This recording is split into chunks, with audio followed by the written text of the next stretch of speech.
Fielder getting 258. First pitch of our game, and we are underway. Dave Raymond is 1-0, by the way, Brett. A little bit of pressure. Not to drop the gauntlet on you so early in the ball game. Spilborghs rolls one to Blum at third. Nice move to his left, and quickly one gone. That's just a. Well, we'll take a peek at the Astros defensively now for you. Same old in the outfield. Lee Bourne and Pence. Infield looks like this. Jeff Blum's your third sacker tonight. Miggy's at short. Masonette settling in nicely at second. Lance at first, as always. And Pudge Rodriguez, no relation, catches Wandy Rodriguez. Wandy in pursuit of that sixth win. Still second best in the league in earned run average. Good career numbers against Colorado. 4-1 lifetime against the Rockies, including that start JD mentioned. And Barmes, the shortstop, the batter. Haven't seen Tulowitzki since he came out of the game a couple of nights ago, so Barmes has been filling in at shortstop. And Wandy falls behind in the count, 2-0. Yeah, nice to have a guy like Barmes who has been playing second base just about every day, but he can play shortstop. Came up as a shortstop. And Tulowitzki, one of the better ones in the league, but Barmes can handle the position. Well, Tulowitzki covers so much ground at shortstop. We've seen a couple of plays the last two nights with Quintana and Barmes that maybe Tulo would have had a chance to make. We've seen you consider Tulowitzki and what Jack Wilson did over in Pittsburgh, and then Elvis Andrus with the Rangers when they were in town. We've seen some spectacular shortstop play. Boy, Andrus was very good, and Wandy issues the walk to Barmes, the game's first base runner. Fox Sports Houston has a Twitter page. Greg Lucas is tweeting. To sign on for additional information and insight at twitter.com/FS Houston.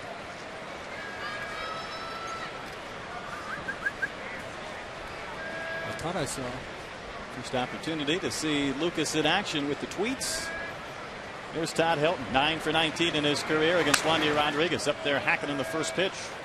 Yeah, and after the walk to Barmes and now missing upstairs with that fastball to Helton, Pudge quickly out there to have a chat. Hey, let's not get careless here. Make sure we focus and hit our spots. There's been so much discussion about Pudge Rodriguez, what he's meant to Wandy. At times it feels like he's forced him to elevate his intensity and his emotions. What have you seen with Pudge working with Wandy? Well, he's absolutely engaged with everybody he catches, but certainly with Wandy, he spent a lot of time out there chatting with him. That's just his nature. He's very aggressive, out there talking with his pitchers. Dewey Robinson gives Pudge a lot of credit for getting Wandy to throw his changeup more. With a fastball to Helton to send the count to 0-2. It's the curveball, I think, the pitch we saw for all those strikeouts against Colorado, and at times maybe in these last two starts in the first inning, I think Pudge has kind of forced him to try and work in that change and curve just to try and get out of some of these frames. Yeah, you obviously, unless you're throwing 98 miles an hour, you got to be able to come off that fastball a little bit. Dropped his arm angle a little bit there. But, Wandy's best pitch is his curveball. And I imagine he feels kind of naked out there on nights where he doesn't have good feel for it. But the changeup can be a real nice plan B for him. Against the right-handed hitter, he's not going to throw much against the lefties, but against the righties, that changeup can be a nice weapon for him. And Helton watched that curve, missed a little bit outside. 2 balls, 2 strikes. Helton, one of those hitters, he is so smart. There are times, I think, as a pitcher, when you face a guy like Helton after the at-bat, you feel like you got set up. The pitchers talk so much about setting hitters up. I think Helton's the kind of guy that sets up a pitcher sometimes. Well, Helton's made a career hitting at Coors Field, but good road numbers, well up over 330 this season, and Wandy sends the count full again. And again, Pudge motioning out, and you'll see Pudge do that a lot. He'll tap his shoulder, telling the pitcher, keep that front shoulder closed. You're flying open, and when you fly open, you leave the ball up.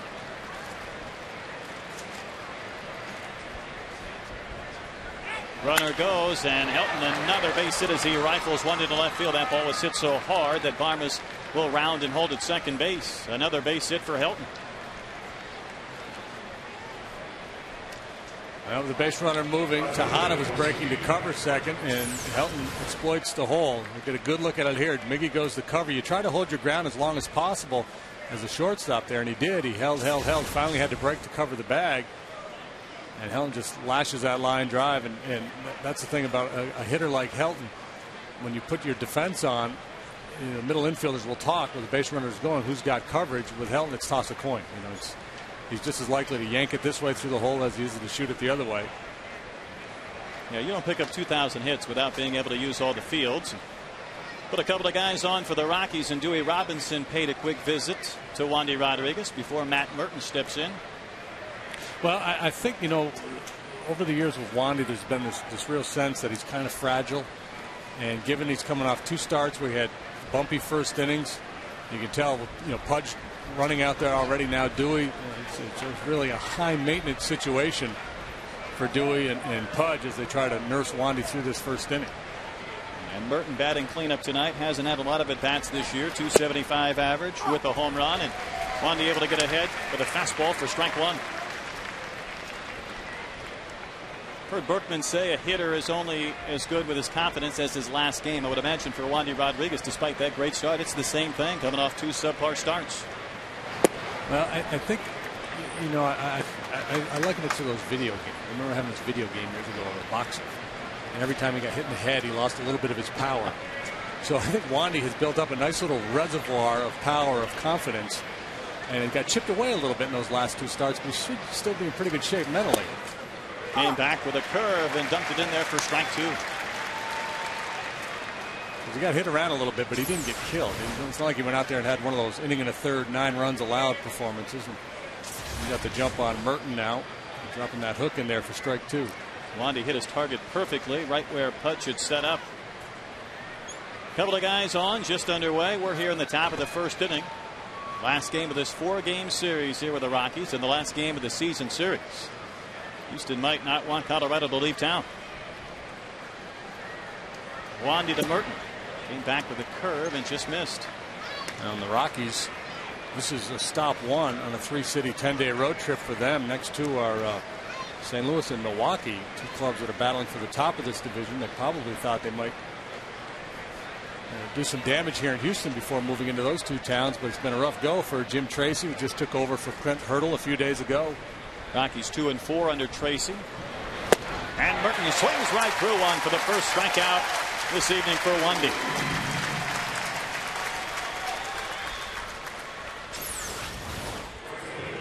I don't think he was trying to go up there with that fastball, but his natural fastball has a little bit of a cutting action, and he can be effective throwing up above the hands with that 4-seam fastball. He's not a real hard thrower, but he can pitch up there effectively. Now Brad Hopp steps in.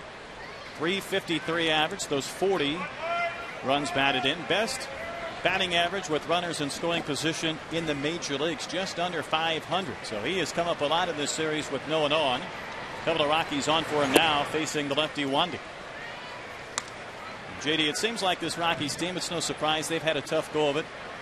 They've had the home runs, but offensively they've been challenged as of late. There might be a couple of guys in this lineup you can identify as hitters that could cause some problems, and Hopp is on the top of that list. Wandy can't get it, but Masonette will. And Wandy works himself into and out of a little bit of a jam here in the first. Wandy puts up a 0. Rockies nothing, and the Astros coming to the bat.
Minute Park. Second time this season, Wandy Rodriguez has faced Jason Hamill. Hamill will look at this Astros starting lineup. Bourne to Hott and Pence. Boy, Pence the big night, 4 for 5 with that home run last night. Lee Berkman Rodriguez, the one back at third base. Masonette the kid at second, and Wandy Rodriguez on the mound. Jason Hamill, 26-year-old right-hander, 1-3 this year. He's made 7 starts. He's worked 3 times out of the pen. The Astros saw him in that series in Denver. Threw the ball pretty well in that ball game. Overall, so-so this year. ERA approaching 5 1/3, 7 hits, 4 runs, and losing to Wandy 5-3. Each of the first games of this series, Michael Bourne has started the first inning with a base hit. He takes strike 1. Bourne hitting .295, that home run, 12 runs knocked in. Fell down to the .280 range, has that average back on the rise near 300. Hamill, the big 6'6" right-hander, is going to get the first out as Matt Merton drifts in and will make the catch for out number 1. Well, Hamill features all 4 of your basic pitches: fastball, curve, slider, change, and he uses those breaking pitches quite a bit. He likes to work up in the zone with his fastball as well. It's a pretty good hop on his 4-seam fastball. I know it'll come as a great surprise to you that his numbers at Coors Field and on the road are dramatically different. It's kind of road Hamill and home Wandy tonight. 1.64 road earned run average for Hamill. 8.5 at home. Yeah, that's. There's no place like road. Doesn't matter where Miguel Tejada's at. 358 average, best in the National League, 17 game hitting streak. And he looks at strike 1 at the knees. Tejada's hit .444 during this 17 game streak, hitting almost .390 here at Minute Maid Park. Well, Hamill's a big guy, 6'6" right-hander, lives in Washington State. Brad, I'm going to welcome you to the television booth by saying that Miguel Tejada is hotter than a depot stove. Last night I got pepper sprout. I said, what was hotter, a pepper sprout or a depot stove? Clearly, it's a depot stove that's hotter. And Tejada fouls depot one right stove side. trumps pepper sprout. I guess it does. Okay. It's the coloration of a hot depot stove. Yeah.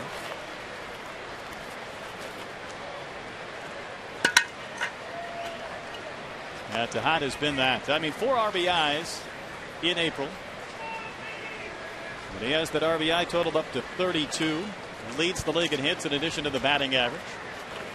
After a disappointing second half to last season, he had a renewed focus coming into this year and a slow start in April. But boy, he's been on since.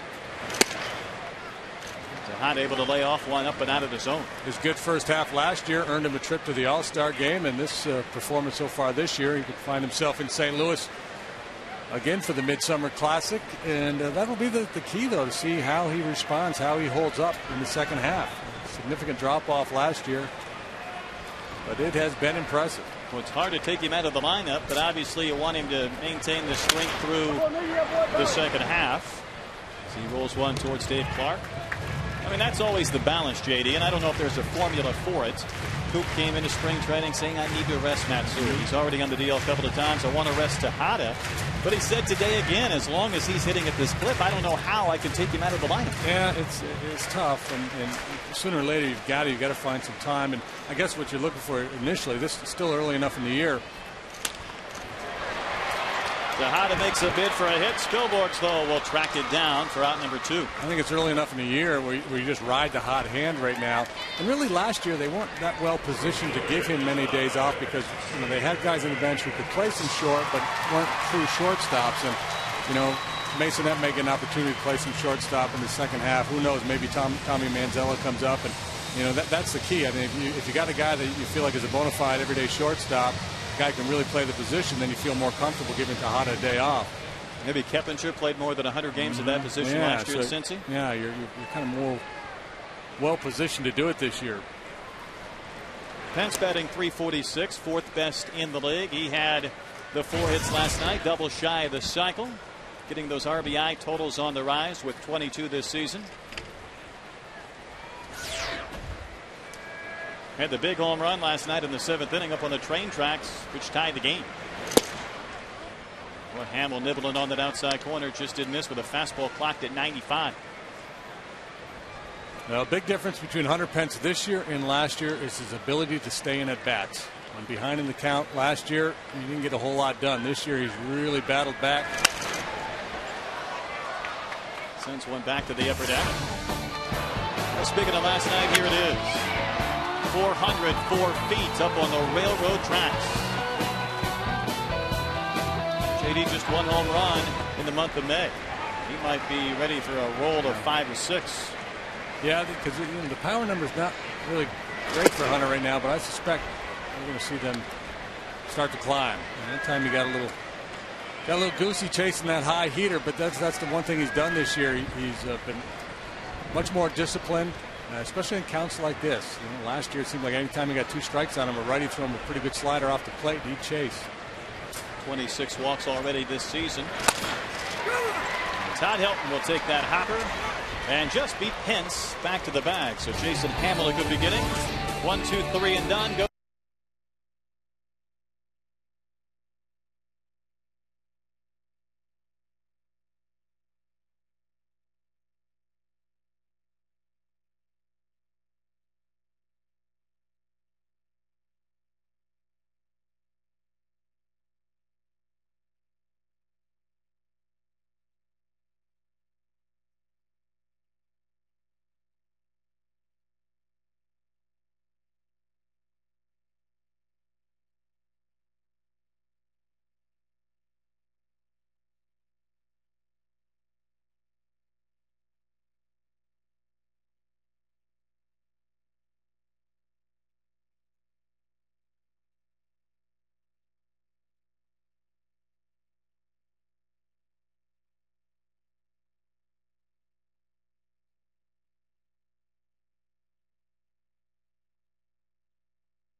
The 10-year bracket challenge. Round 2 is ongoing now with Brad Osmus's final game homer off Mike Hampton versus the Jeff Bagwell pinch hit game winner in 2002 on the day his good friend and teammate Darryl Kyle passed away. Just go to Astros.com to cast your vote today, guys. All right, thanks, Patty. Garrett Atkins, the batter here in the second inning. Atkins hitting 188.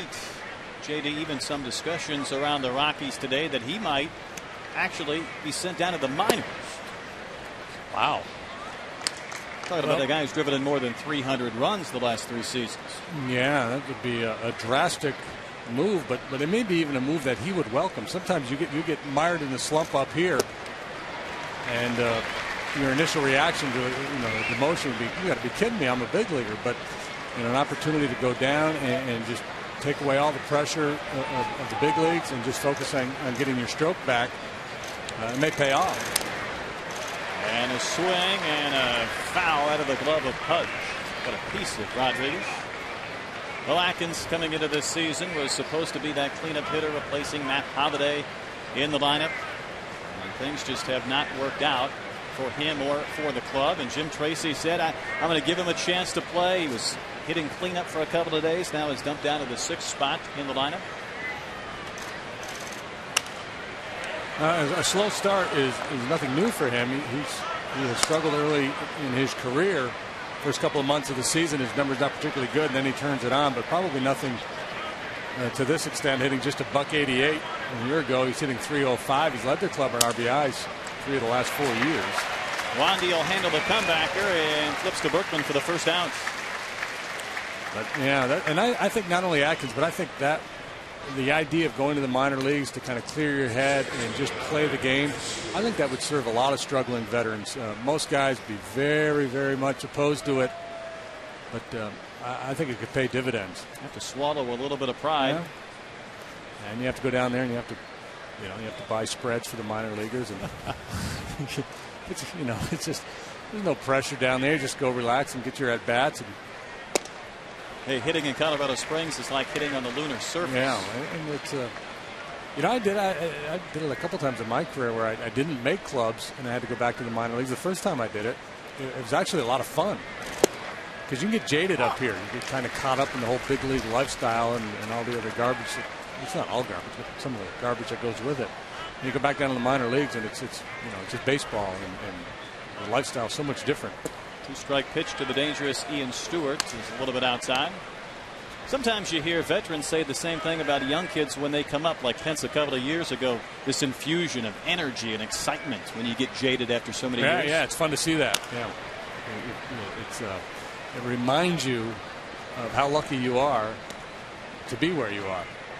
I remember going down to AAA, and I'd had about 6 years in the big leagues, and it was riding the buses again, and hanging out after the game with playing poker in somebody's room with some cold drinks and a bag of Cheetos. That didn't happen in the big leagues. I think there was a time that it did. Same circus, smaller tent, I guess, going back down to AAA or to the minor leagues. Yeah, I bonded with Huey Lewis that summer because Huey was playing all those AAA stadiums. He was on the way down too. He didn't know it, but I said, Huey, you were part of the road. Me and you, yeah, no, but it seemed like everywhere I went, Huey was.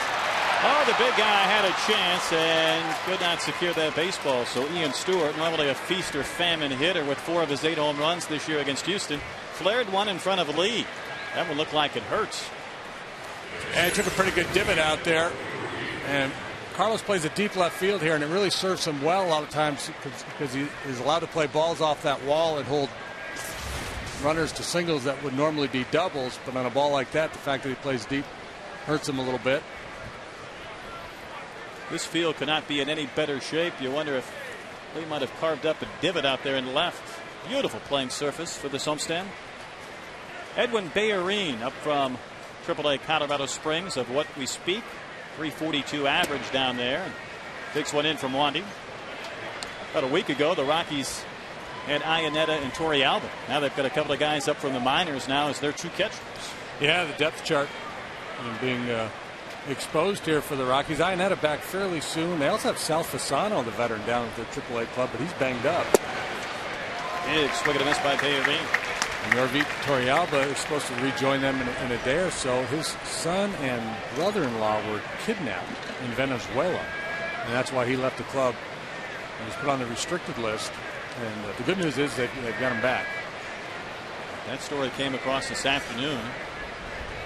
Good news for Torrealba. I'm sure some uneasy nights as he left the club here after the first game of the series to go back home. Bayerine has since been called up to fill that roster spot. Makes Garrett Atkins slump kind of not such a big deal. Puts it all in perspective. I'm really scuffling, man. Oh, yeah? Well, check this out. What's going on in my world? Bayerine with a big swing and a miss for Wandy's second strikeout of the night. Big K, now he gets to face the pitcher Hamill. Pirates are in over the weekend. 7:05 game tomorrow. And the first 10,000 adults 16 and older will receive a free car wash coupon. That's compliments of Bubbles Car Wash. And after the game, Friday Night Fireworks. That's presented by Marathon Oil. Hamill 0 for 10 with the bat this year. Swings through Wandy's fastball for strike 1.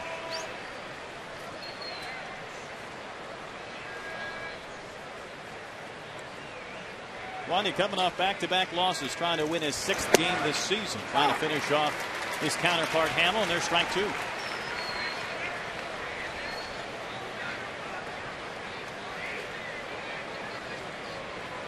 Boy, Hamill provides quite the strike zone with that 6'6" size.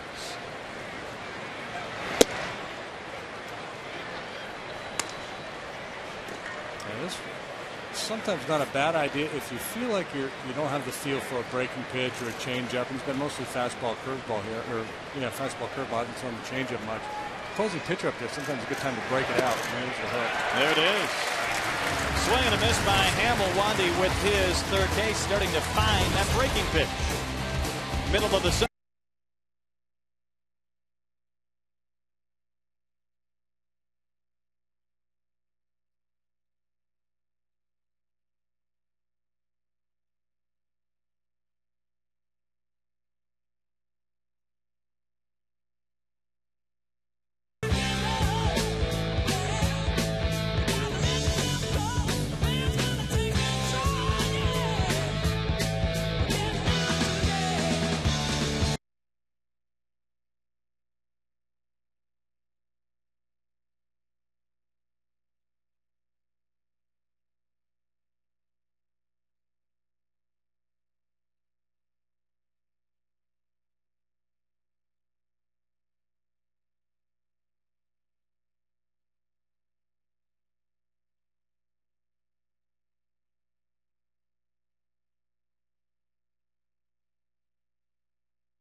Park, and coming up later in our Dodge Grab Life feature, Russ Ortiz tells us what talent he would most like to have. Brett, since we've got you here on the hot seat with us, did you ever give that one any thought? I don't know how you could beat being invisible. That would work, wouldn't it, JD? Is that a talent or a superpower? Well, that could fall in the superpower category. With flying and that type of thing. Flying would be good. El Caballo, Carlos Lee in against Jason Hamill to begin this bottom of the second inning, and looks at strike one. Next home run for Lee will be his 10th. 31 runs batted in this season. Lee rolls over on one, and Atkins will have a play. Hilton had to reach for that, but on the other end for out number one.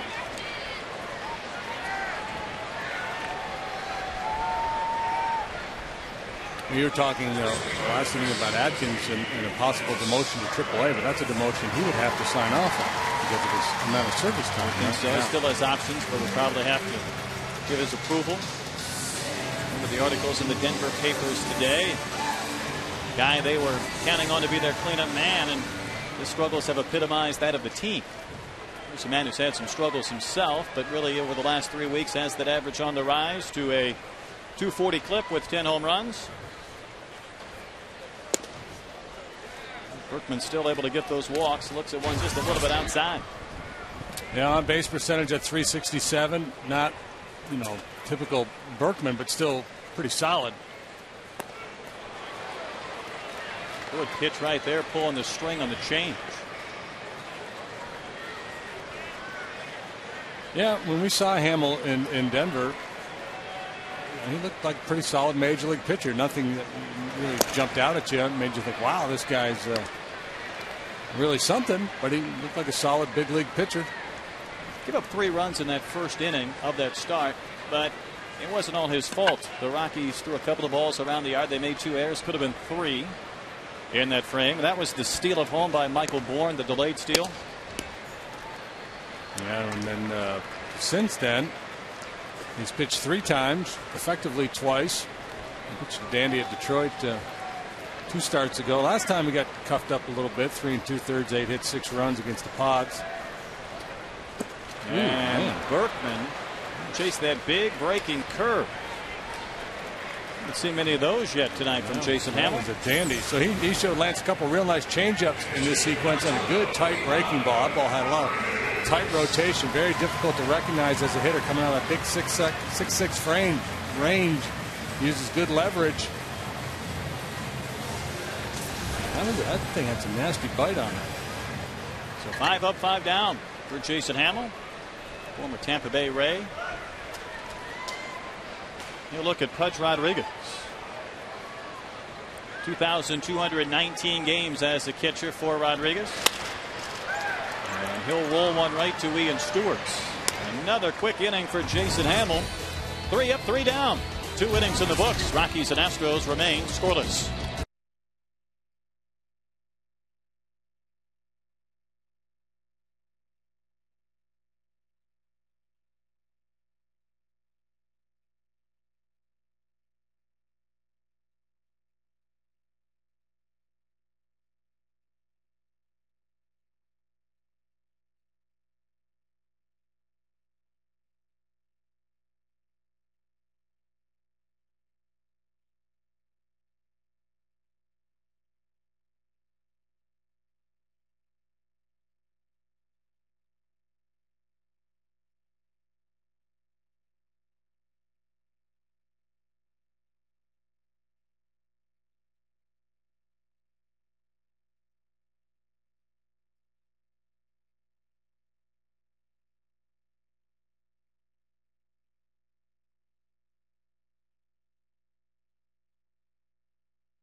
Wednesday during the Cubs game by presenting 10 once-in-a-lifetime Astros experiences for auction during the game. Just go to astros.com/community to find out more details on the bidding items.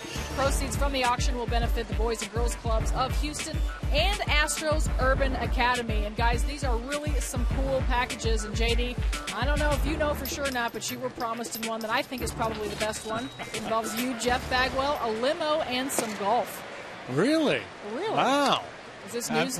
It is news to me. I'm glad they called and asked me. Get your calendar out on that one. Ryan Spilborg shoots one past Jeff Blum. Our first extra base hit of the night as Lee pursues at the base of the foul pole. Double for Ryan Spilborg's leading off this third inning. Well, there's a guy who's batted all over the lineup, anywhere from 1 to 6, leading off this inning and hit one inside the bag. Spilborg's, he's a hard time breaking through and claiming a lot of playing time, but he's one of those guys that, we've seen him over the years, pretty solid looking player. Wandy has to work around this leadoff double. Now Barmas probably be trying to shoot the ball to right field. Barmas walked his first time in, takes strike one from Rodriguez. 260 average for the former Indiana State Sycamore. No matter how good of a baseball player he is, he'll always be second fiddle, at least second fiddle in that school's athletic history. The one Larry Bird. No swing. Hard to outdo Larry Legend. Now, here's a point to ponder. If Spilborg was to reach third base, you might pull your infield in. So if you're thinking along those lines, it might make sense to cheat Edwin Masonette in a little bit at second base and play him about halfway, and then you have a fighting chance of throwing Barmas out if you get a sharply hit ball to second base.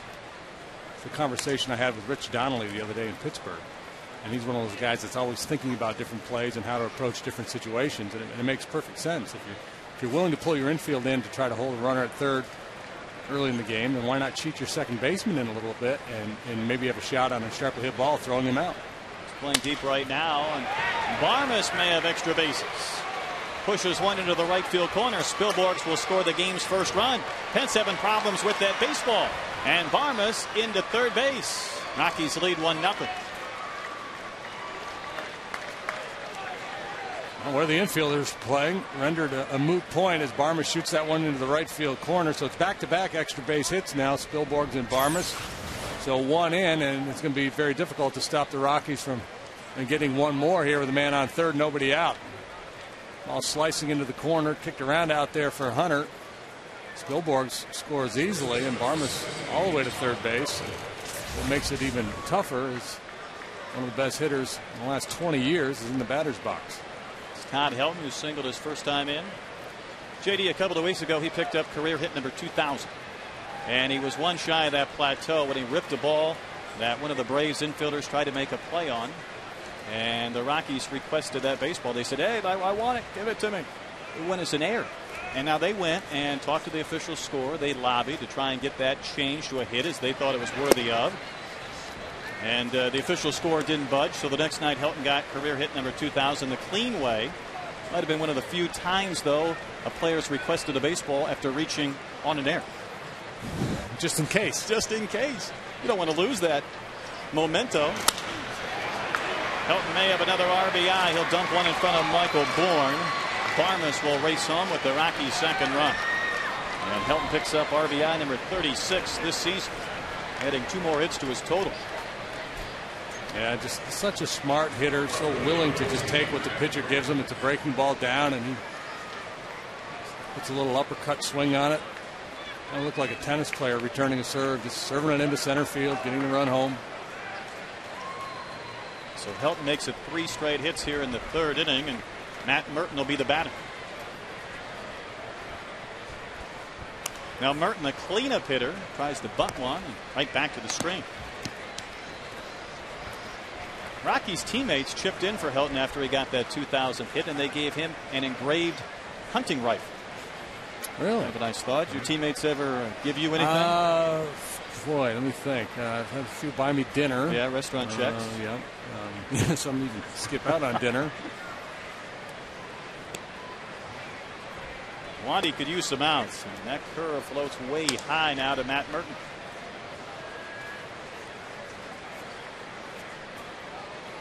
So Wandy's over 50 on the pitch count, trailing 2-0. That big inning in the last 2 starts was the first, and then he kind of locked in. Tonight went one time through the lineup, but now the second time around the Rockies doing some damage, and there's strike 2. A good change up there, and the curveball's been hit or miss for him tonight. He's thrown some good ones and then some hangers, and that's going to be the case on most nights. It's a percentage game. You know, if you throw good ones a high percentage of the time, you're going to have a good night. Been up with the fastball quite a bit, but again, he can be effective up there, but sometimes by design, sometimes not. Wandy's 4th strikeout as he retires Merton. And I think this is why Merton tried to bunt at the outset of his at-bat. He's just not feeling comfortable in the box right now, way behind that fastball. Almost like he's sitting on that change or that breaking pitch. I would imagine both pitches, the change and the curve, are field pitches. They come, they go. Which one for you was tougher to maintain throughout the season? You know, I never had a good curveball. I had a pretty good changeup, and my breaking pitch was more of a slurvy pitch, kind of a slider. Masonette, pretty good effort to get that baseball, and retires Brad Hopp. That slow roller looked like it had eyes, and Masonette had angled back to make that play. Edwin Masonette has made a number of very nice plays since joining the Astros. Showed pretty good range in both directions. The ability to turn the double play. Pretty good looking young player, and not a real young player. Although not a lot of big league experience. He is 27. He's not a pup. Nice to see him take advantage of the opportunity to play with Matsui on the disabled list. He's done a fine job. Garrett Atkins batting with 2 outs and a runner in scoring position. Takes a fastball for ball 1. I'll tell you the other thing at work here tonight. It seems like Lance Barksdale is a pretty tight zone.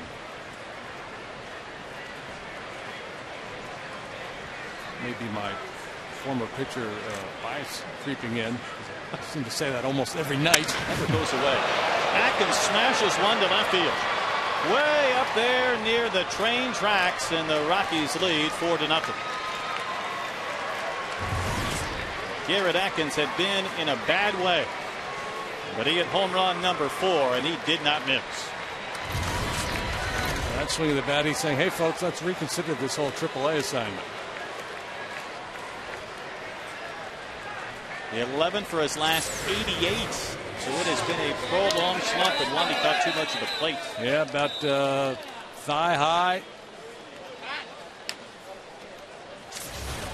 And his fastball, if he's not hitting a good spot down and away, he's better off running it in on your hands. That little cutting action when it floats over the middle, it spells trouble. And again, working underneath that one. He's having a hard time locking in. Ian Stewart, the batter. Despite Wandy's struggles in these last 2 starts, he has kept the ball in the park this season. That's just number 2. Mike Cameron had the one when the Brewers were through town that broke that huge streak of innings without a home run. Yeah, and the amazing thing about it is he's not a sinker baller. It's not like a guy who gets one ground ball after another. So you figured sooner or later he would give up some long balls. 88 in the 3rd innings without allowing a home run, but number 2 has doubled up this Rockies lead, and now Stewart down in the count 1-2. Stewart's the guy who played long ball into the upper tank and right last night. 4 of his 8 home runs against Astros pitching. Just flicked that curveball away to stay alive. Wandy was one of those guys, JD, speaking of the All-Star game, I thought he had to be in that conversation. 2 straight losses and now trailing tonight.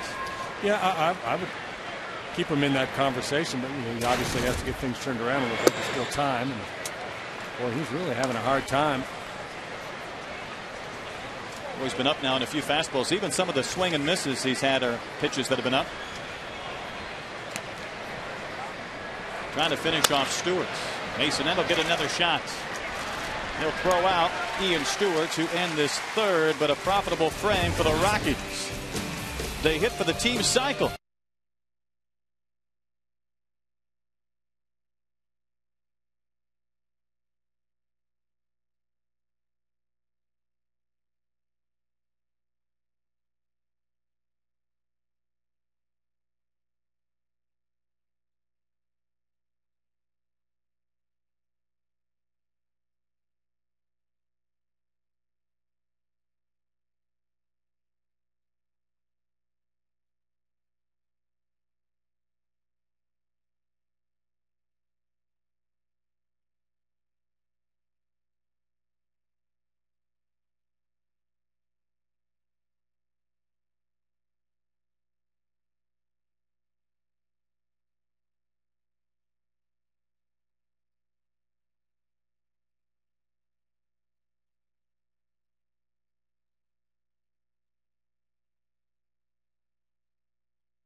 Texas Ford dealers and by Southwest Airlines.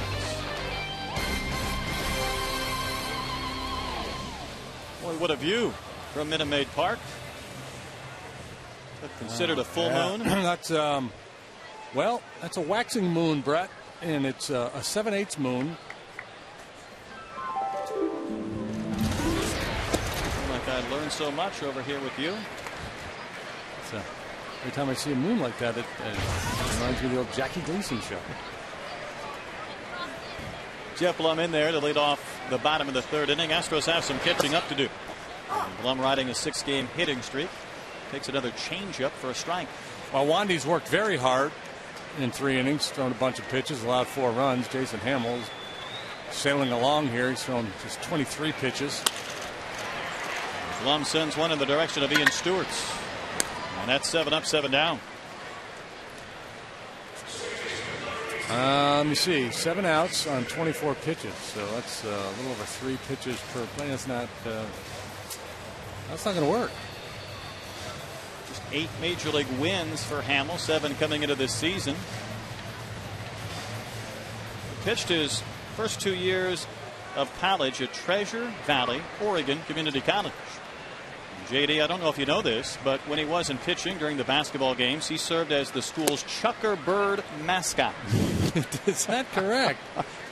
Chucker Bird? That's a big Chucker Bird right there, Jason Hamill. Long, tall drink of water, 6'6". What the heck is a Chucker Bird? I'm going to have to Google that one. Masonette Got in trouble. 367 average with a home run. Googling the Fisher Cat out in Cincinnati. That's true. Chucker Had the whole Bird. city up in arms. Chucker Bird. So that's their nickname. That's their nickname. Not sure what type of mascot he was, but as a pitcher tonight, he's been pretty good. Throws a strike to Masonette. Treasure Valley Community College Chucker Bird. CHUKAR. Wow. Talked about what talent we'd like to have earlier. I guess his talent was entertaining the masses. At least however many fans would come to Treasure Valley Community College basketball games.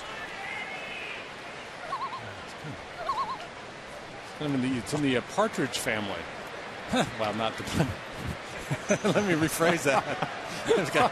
Not Danny Bonaducci, but wrong one. It's a bird of the Partridge pheasant family.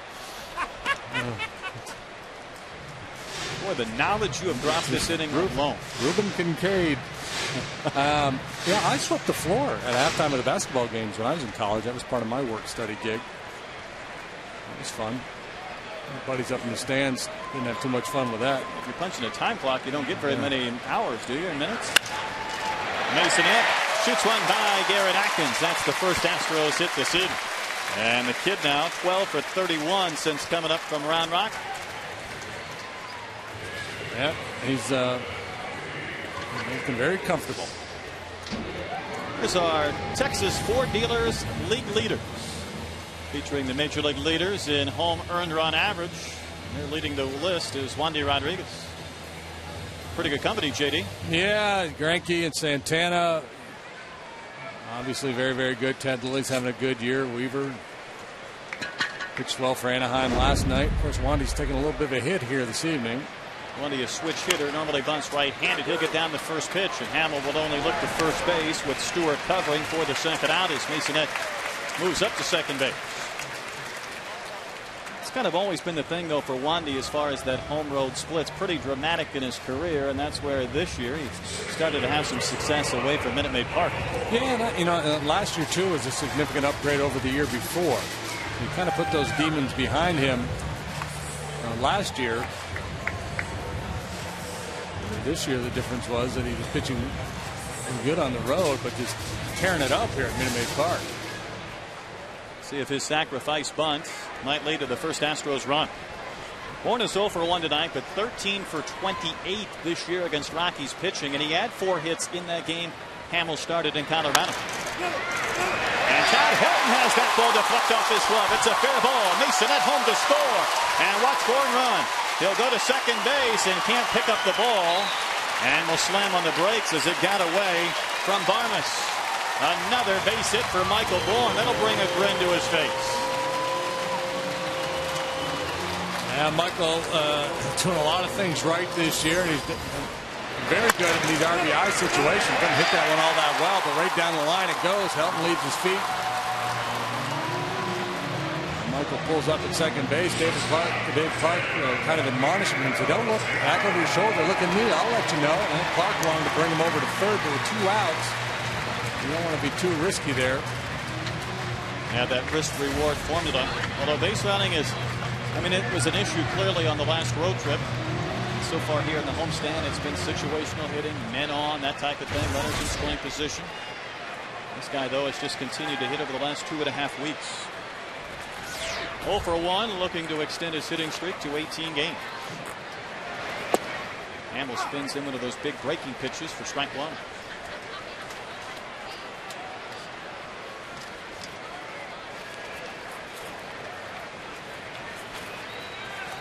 Tejada has taken to that 2 spot in the lineup. He's bounced around a little bit, but boy, he has hit well ahead of Pence or Berkman, whomever has been batting third. Base hit, though, could chase home another run. And Miggy expands the zone for strike 2. Well, Miggy's been one of the toughest batters to strike out in the major leagues this year. Type of guy that if you're going to expand the zone on him because you're ahead of him, and that's how pitchers think, I got ahead of this guy, I'm going to try to get him to chase. But with Miggy, you've got to go way up or way out or way down if you're going to count on him swinging and missing. He's got some play coverage. Yeah. There we go. Great example there. That's a swing and a miss with a lot of guys. It's about a neck-high fastball, and he was able to get a piece of it. Now they'll come back with a shoe-top curveball, and he'll probably get a piece of that, too. I congratulated Tejada the other day in Pittsburgh. He goes, what for? I said, you now have one more walk than home runs this season. He went to 6 and 5, but he had the game winner the other day. Has 6 of each.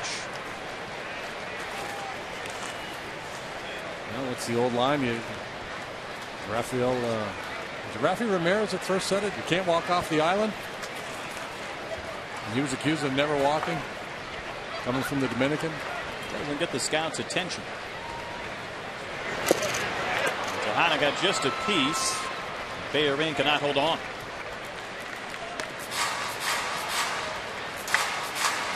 Tejada in the last year of his contract. It's always an incentive, JD, to put up a big season, and he made no bones about it last offseason. Wanted to stay away from winter ball and kind of rededicate himself to getting back in shape. Yeah, he loves to play. And we talked earlier about days off, and that's one where he's never going to ask. That's going to be on Coop. He's going to have to decide when he wants to give him a day off, because Miggy's not going to ask for one. Tejada doesn't strike out much, but he chased a curve, and Jason Hamill able to get out of this third inning. Astros, though, get on the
Unite. This package is perfect for families and includes 4 mezzanine tickets, 4 hot dogs, 4 bottles of any Coca-Cola product, and 2 Astros baseball caps, all for just $75. And stick around after the game for Friday night fireworks presented by Marathon Oil Corp, weather permitting. Next Coca-Cola Value Night is tomorrow at 7:05 versus the Pirates. Just visit Astros.com for dates and prices, guys. Thanks, Patty. Bellerin taps one in front of the plate. Pudge like a cat pounces on it. That laser beam throw retires his counterpart. Well, time for our Aflac trivia. Aflac! Here's the duck. The question tonight. who won the Dodgers-Astros 22-inning game in 1989. Finished on this day, JD. It didn't start. It was a 22-inning game, followed up by a 13-inning day game. Pitcher Hamill takes strike one from Wandy. The winning pitcher, I know the losing pitcher was Jeff Hamilton, who was 3 for 9, played third base for most of that game. And came in, the Dodgers were out of pitchers. I was looking over the box score, JD, of that game. 5-4 Astros win. And I noticed that you... Isn't that amazing? Pinch hit. That's amazing, isn't it? Well, nearly handcuffed Masonette if he gets out number 2 on Jason Hamill. So I guess my trivia question to you, how many times in your career did you pinch hit? That's it. Oh, yeah. That was Put it away? Oral Hershiser. No, not even close. Hershiser had come in and he worked 7 innings of relief. It was brilliant. And Dave Smith was our pitcher at the time, and it was Hal Lanier was the manager, and he just had me hit for Smitty just because I swung left-handed. We were both equally. Smitty was a little bit better in batting practice, but he never had any EBs as the closer. He was none too happy about it. I let him hear about it too later on. That clearly I was a better hitter, else Hal wouldn't have done that. Hal was the manager of the year in 1986, so obviously he knew what he was doing. It was your best season, wasn't it? 15 wins, low ERA. 89, yeah. I know. 10th in the league in wins that season. And one pinch hitting opportunity. That's probably the highlight of the whole thing. Well, that's it with those pitchers. I mean, you could win 15 games and ERA sub-3, but you'll remember the pinch hitting sequence. That game had Fernando Valenzuela playing first base at one point. Craig Reynolds, I think, pitched the next day in the 13-inning game. Wandy looking for a quick inning. Spilborghs has other ideas. This ball's hit well. And it will find the bullpen. Ryan Spilborghs connects for his 5th home run of the season. 0-2 pitch that Wandy made too good, and Spilborghs made him pay.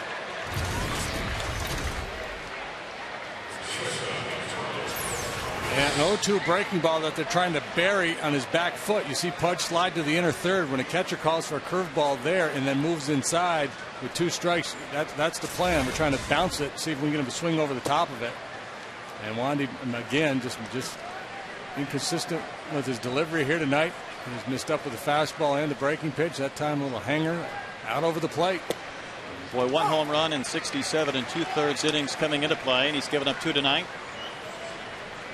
And the Rockies get that run back that Houston scored in the bottom of the 3rd. Barmes has tripled and walked. Rafael Ramirez had the game-winning hit in that 22-inning contest we speak of. It came off Jeff Hamilton, and it went off the glove of Fernando Valenzuela playing first base.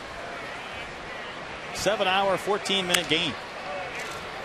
Blum will have a chance just behind the bat. Throws out Barmes, 2 in the 4th.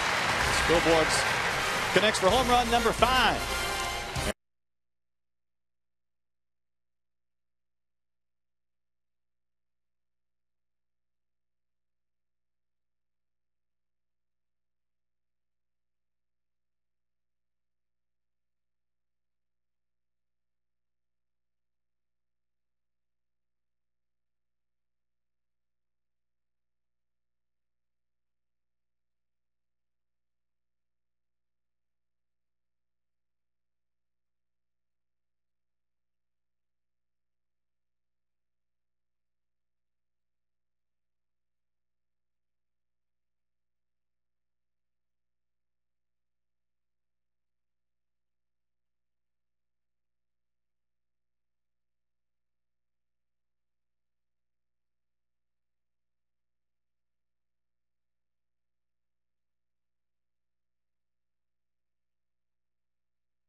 Well, let's check in with our Aflac trivia answer. The winning pitcher, the Astros-Dodgers 22-inning marathon in 1989. And the answer is the Chief. How about that? Jim Clancy. 5 scoreless innings that night. Boy, JD, and biggest night of your offensive career within the biggest season of your pitching career, and you whiffed. Yeah, well. Just like that at bat. Hunter Pence in there facing Jason Hamill. The true hero of that whole deal was Vin Scully, who had worked a national game that afternoon, a network game. Flew into Houston, did that game, and then did the 13-inning game the next day. And I believe all by himself. No color man. So day game wherever he was working, flies in and then does 39 innings in the span of 12 hours or so. It's a whole new slant on the thought. Pull up a chair and don't go anywhere. Pull up a cow. Way into Pence. I think I did a pregame show with Vin a couple of years ago about that. And now the 13-inning game, which would be today on June 4th, I think Mike Scott won with a game-winning sac fly. Is that, well, it does ring a bell. I remember Craig Reynolds pitching at some point in that deal. And I also I remember him playing left field, making a shoe top catch and throwing a runner out of the plate, I believe. Maybe that's what happened. It all kind of just jumbled together. I'm going to have to go to a retro sheet and check out that box score. I may be wrong with Craig pitching in that one. I do remember him in left field. Pence has a count of 2-2, and boy, he's bailing out on that breaking pitch and a late swing and a miss. And for Hamill, now he's had 3 strikeouts. What have you seen from Hamill tonight that has made it so effective? The breaking pitch has been the one he threw Berkman and his at bat, and now this one to Pence has clearly been, if you're going to try to categorize what's his best pitch and so on down the line, that curveball to me has been the sharpest pitch, but he's got good velocity too. We've seen him at 94 with a fastball. He's thrown a couple good changeups. He's just pitching is what he's doing. Pitching to lead and getting strike one. Able to throw strike one with something other than the fastball is important. Able to hit corners when you're behind in the count. An obvious question I want to follow up about that breaking pitch. Slays down in the count, 0-2.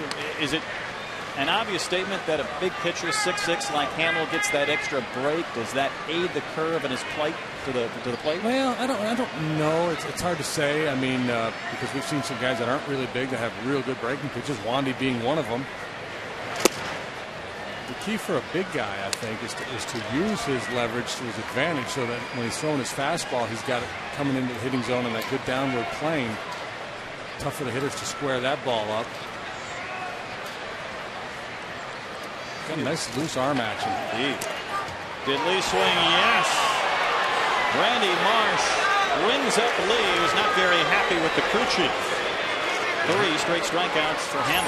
Hamill's stuff looks better tonight than when we saw him in Denver. And the breaking pitch, what makes the breaking pitch so tough, when you throw it with such tight spin, the hitter never sees a hump in it. The guys that throw kind of that lollipop curve when it comes out of their hand, the hitters will actually see it go up. And they can kind of read that breaking ball. But his, I don't think they isn't seeing that. That ball's coming out of his hand on plane like his fastball, and then it's just diving out of the strike zone. 2 quick strikeouts. Now it's up to the Puma. He struck out his only time in. Rockies trying to salvage a win in this 4-game series before they head to St. Louis.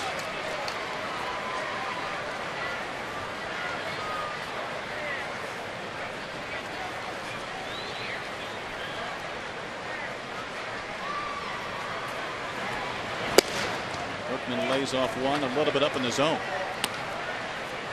By the way, JD, we have confirmation it was Mike Scott, a sac fly to center field to win that 13-inning game. And we also have confirmation that Craig Reynolds did not pitch in that game, but he did play left field. See, even had you had a base hit, a pinch hit, I mean, maybe we would forget about it, because clearly people forgot about Mike Scott getting a game-winning sac fly. A big hitter with that. Berkman puts a charge in a run. Back up on the hill, and how about Ryan Spilborghs?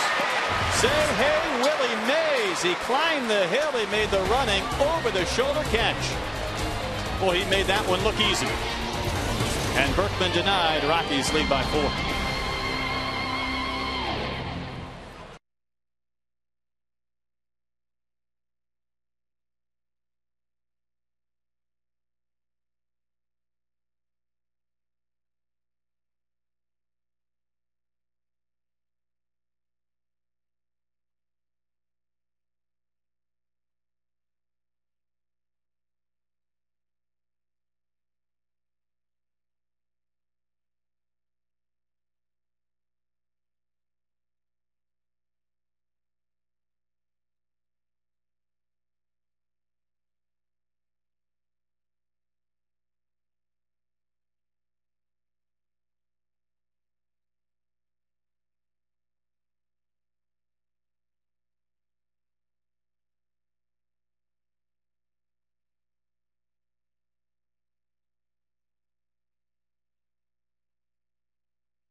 by Dodge and by Southwest Airlines.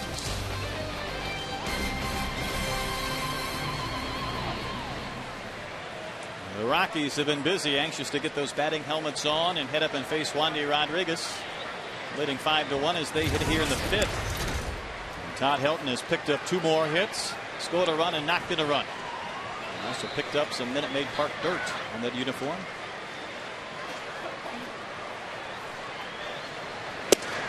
I dare you to go up to Lance Berkman after the game and say, you know, Minute Maid Park is a bandbox. See the ball. pain right there. Yeah. It's a pained expression. He's hit very well here over the years, but this ballpark doesn't really fit his style. He loves to hit the ball straight away. Right center to left center, straight away center field. He's got great power there, and he's hit a lot of balls in this park that would be out elsewhere. You give it, then it also taketh away.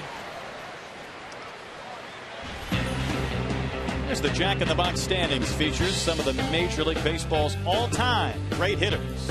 There's Todd Helton, pretty good company as well. Yeah, 325, 400 on base, 570 slugging, and to maintain all 3 of those, he's up there with the Splendid Splinter, the Bambino, the Iron Horse, Fat Albert. Astros killer. You need to get Todd a nickname. That looks too mean for a nickname. Facial hair. You wonder, JD, how. Todd. That's not a bad one. Volunteer Helton. You wonder how history would have been different had he not suffered an injury while being a quarterback for the Volunteers. It opened up the opportunity for Peyton Manning. The rest for both is history. And Wandy got him with a good curve for his 5th K. Yep, and we just compared him to Babe Ruth, and he punches out. Wandy pulled the string on that curveball. I don't know. Yeah, how good a quarterback was he? Was he? I mean, was it just a matter of time before Manning took over that job, or was it? I think he was pretty good. He's more of a rollout guy. Obviously, Peyton Manning's not too bad. Yeah, things worked out pretty well for him. Matt Merton in there. He's 0 for 2, couple of Ks. Pudge, body language is beautiful. He threw ball 1 to Helton with a high fastball, and he just threw Merton a fastball up over the plate, and Pudge just walked out and put his hands out to his sides. It's like, come on, man, let's go. So he bounces one that took a chunk out of the chest protector of Rodriguez. Yeah, he's challenging Wandy. Let's go. Get the ball down. Have you seen catchers? I'm sure there are some guys that have done that, but he seems to do it every inning of every game, whether it's encouraging or cajoling or challenging. Yeah, he's very animated back there. And I think he feels that, you know, with Wandy, he kind of has taken him on as a pet project to try to get him to turn the corner. Boy, Pudge nearing a milestone of his own. 7 games behind Carlton Fisk for the most games caught as a catcher. Fisk's last game, 2,226. He was facing a young Pudge Rodriguez, who in about a week or so will take over that honor. And Matt Merton has struck out all 3 times in tonight. This is the curveball they were trying to throw Spielborgs. And this time Wandy hit his spot, got his man. That's the hat trick from Merton. That's 17 strikeouts he's thrown this season against the Rockies. Although the pitch count now up over 80. Hop has been handled tonight. Couple of ground outs, 0 for 2. Hop was 10 for 19 against Astros pitching coming into this game. It is kind of a drop and drive mechanics with that swing. Let that one go by for a strike.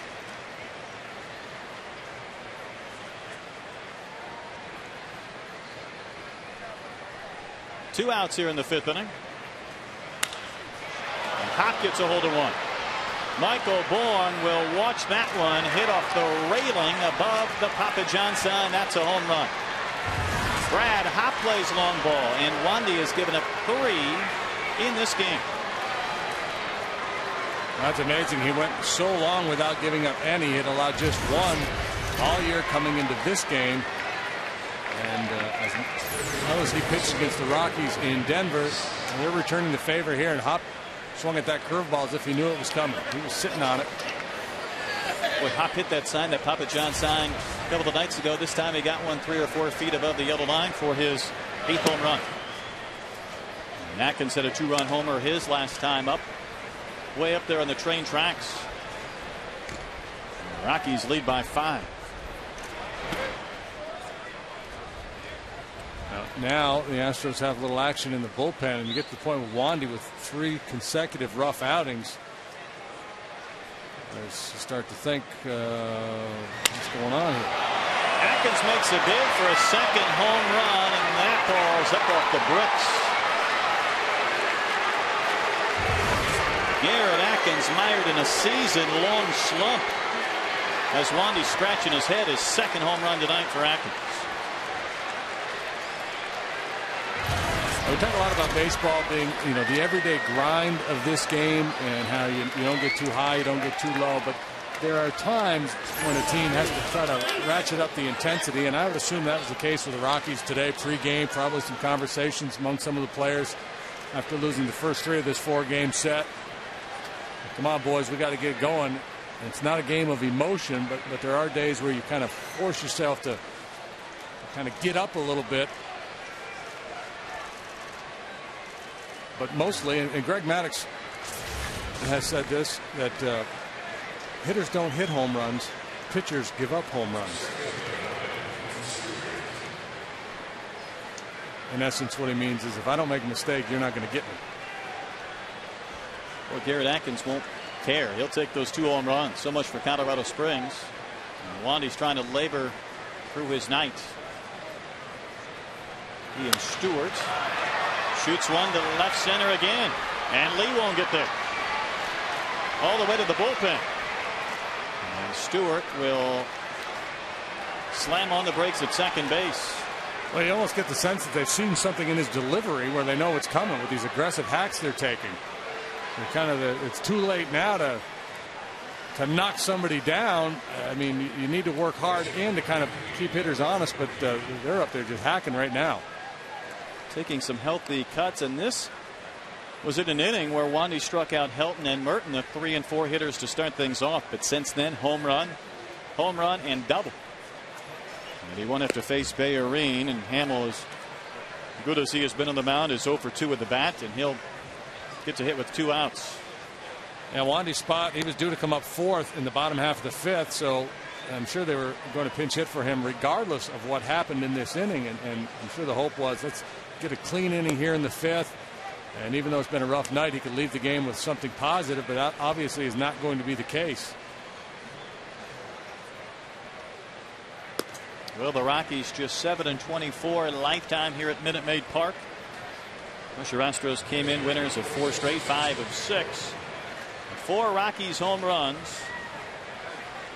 He's given this guy Jason Hamill a 6-run cushion, and he can try and add to it. Hamill's 0 for 12 this season. It's an interesting bat he has with all the black tape at the handle. Even he's up there hacking.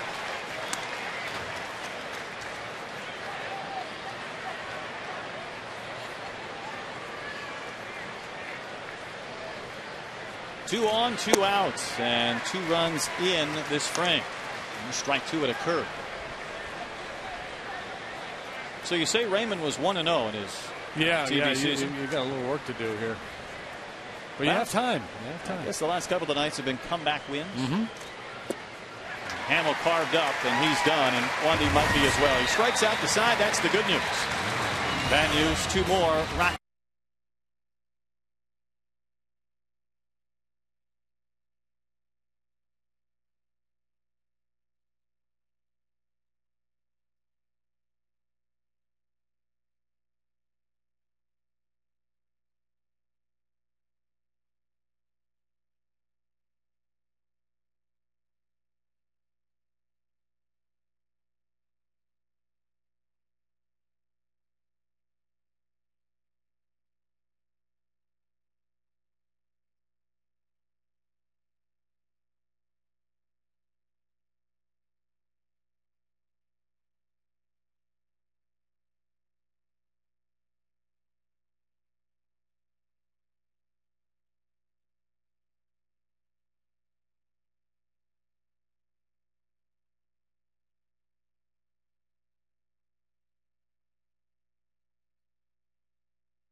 Legendary performance highlights a great Astros game, that 22-inning marathon back in 1989 on this date. Astros winning 5-4 when Rafael Ramirez, the game-winning hit off the position player Jeff Hamilton, has scored Bill Doran off the glove of Fernando, and ending 7 hours and 14 minutes of action and pain. And John T-Bone Shelby endured probably the most pain. He went 0 for 10. That'll put a hurting on your batting average. Yeah, that can't be much fun to play 7 hours 14 minutes, but when you see your average drop 10-11 points, that adds to the frustration.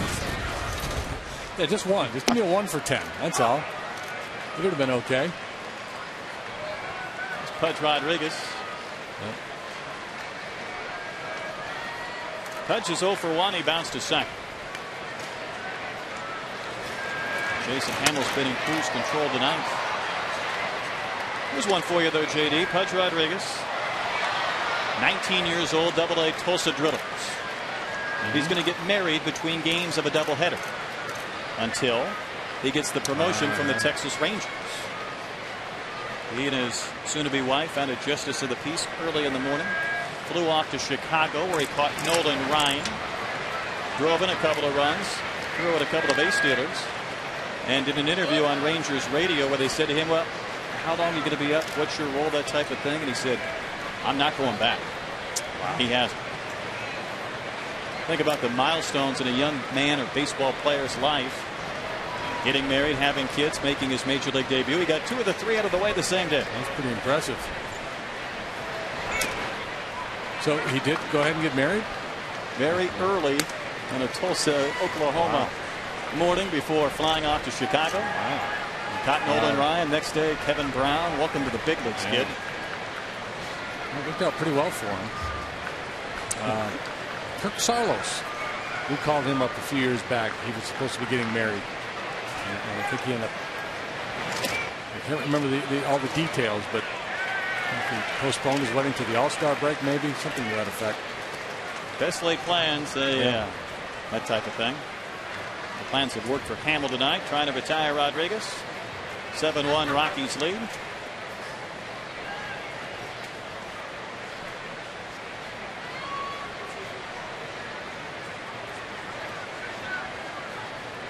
Bats need to come alive. Punch hit that hard, and it went through the wickets. Took Aaron Atkins. Merton will have to chase, and Rodriguez reaches to start this 5th inning. Sharply hit. I would assume that's an E5 right through the 5-hole. Aaron Atkins has got it going with the bat tonight, but unable to handle that hot smash by Pudge. Just didn't get the glove down. Speaking of the 5-hole, Red Wings leading the Penguins 2-1 tonight. Stanley Cup. Early second period. Ed Wade's daughter has an internship with the Penguins. It doesn't end until their season does. So this has become the internship that never ends. It never ends, yeah. Jeff Blum in there. She's been there all year? Been there a little while. Who knows? She might get a chance to drink from the Stanley Cup. That's worth it. They get her name engraved on it.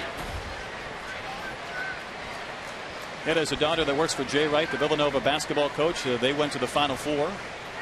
His other daughter might be drinking from that Stanley Cup. Ed said they skipped a generation. What about me? These championships and rings. That was good karma for the Wade family this year. Thanks traveling in 3s. Blum should know that, right? 3 young ones at home. Celebrated their birthday back on May 3rd. He's got 4. Right? He's got triplets and one other daughter, 4. He sums up his household in one word: chaos. I'm trying to get something going against Hamill. Pitch count still under 60. Yeah, that's one of the deficiencies with the Astros offensively. They're not a patient bunch. They don't draw a lot of walks. And they tend to give opposing pitchers some easy innings because of that. We've seen our fair share of complete games. Zach Duke, Palos, Brandon McCarthy of the Rangers. It's ball 3, and that'll prompt a visit from Bayard. What do we got over the weekend? The Buccos are in town. I know we'll see Duke one of those games. He's going to get skipped with the rain out yesterday. Okay. That's good news. That is good news. He's been really good. Karstens and Hampton tomorrow. Oswalt, Mahalam Saturday. Paulino, Snell Sunday. Well, let's catch a break. Maybe. Rain out yesterday for the Pirates. Pushed Duke out of that series. Hey, speaking of rain and kind of a headline in baseball today, as Blum will walk, and Houston has a couple of guys on to start the fifth. After being rained out yesterday and with the delay today, Randy Johnson finally got to go to the mound and won his 300th game. Congratulations to the big unit. While Bob Apodaca pays a quick visit to the mound, we'll find Patty Smith.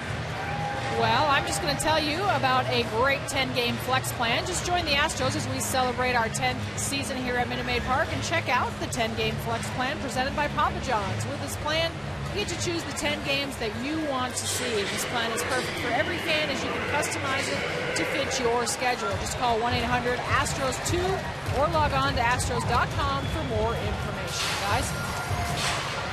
Okay, thanks, Patty. When Masonette will be the batter. It looks like Matt Cata's out on deck. Masonette singled his only time in and has scored the lone Astros run.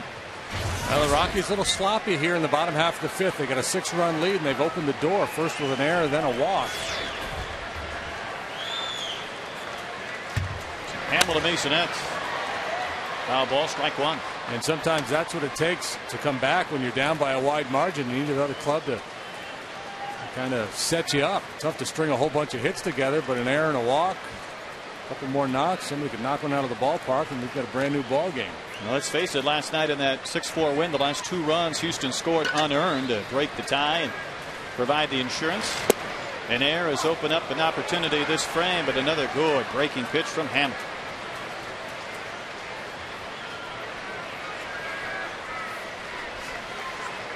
Masonette has handled all the opportunities well since coming up from Round Rock. Had that big 4-hit game, a home run the other night in Pittsburgh. He'd settle for a base hit right here. And he flies one out there to Hop. Let's see if Rodriguez tags. He'll bluff the tag as Hop fires it back in. He has a tremendous arm, and Pudge wasn't going to make that out at second base or at third. Here's Matt Cata. Cata may have saved the game the other night with a defensive play, a diving stop at second base, and a smash from Dexter Fowler in the 11th. You mentioned Blum's triplets. Right before spring training, Cata became a father for the first time with twins, Tripp and Gentry. They're back in Round Rock, where Cata lives in the offseason. Switch hitter in there from the left side against Hamill. Couple of free base runners this inning. Cata, switch hitter, better from this side over the course of his career. You probably saw him coming up through the D-backs organization, right? I saw a lot over there. Yeah. There was a time I really thought he might be an 8 to 9 year guy in the majors. Plays extremely hard. Switch hitting helps. Shoots one to left. Merton nearing the track, turning around. Kind of a wild route, but he makes the play for out number 2. I remember when Cata came up, and it seemed like a handful of those guys came to the big leagues all at the same time. They were calling them the baby backs over there in Phoenix. A couple of teams, Dodgers and Diamondbacks, both ran up a lot of young kids about the same time. Experiencing some growing pains. I guess it's like anything else. A few guys hit, a few don't. Michael Bourne's hit tonight for a double and an RBI. Trying to keep from stranding a couple of Astros. 23 men left on in the last couple of nights in this series. Now big AB here. He's going to take advantage of this opportunity. Again, the Rockies handed it to him with the error and the walk. You hate to let him off the hook. Especially with Tejada and Pence to follow, should Bourne come through with the 2-out hit. Hamill places one perfectly on that outside corner for strike 2. Michael not sure. he's a little frustrated with himself for taking that pitch. I think he was thinking breaking ball and not able to pull the trigger on that heater. 14 hits for Bourne against Rockies pitching this season. May not be 15. Todd Helton will secure that one and retire Bourne. A good beginning. Frustrating end. An error walk.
Dolan says invisibility would be his talent, but in our Grab Life feature, Russ Ortiz tells us what talent he would most like to have.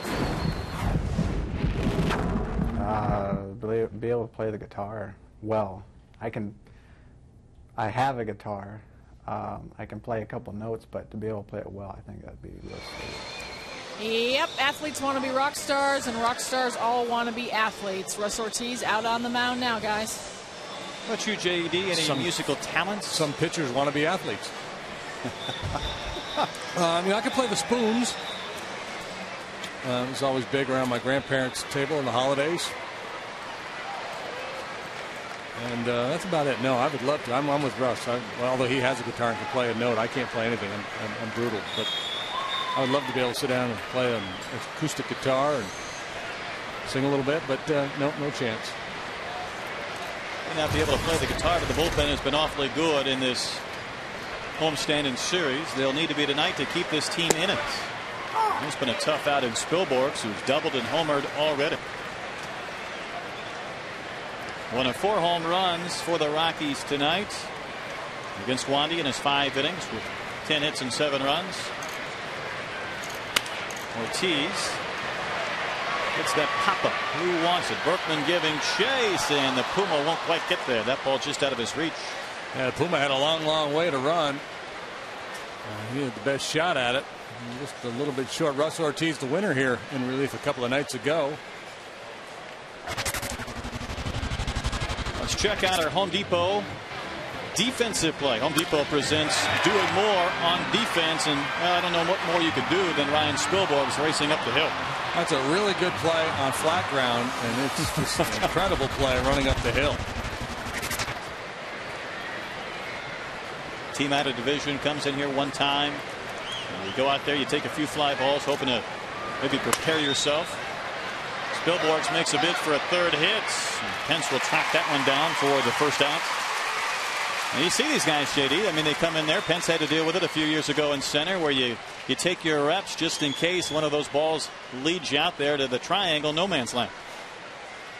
Yeah, just the concentration that it takes to catch a ball over the shoulder while running up a hill.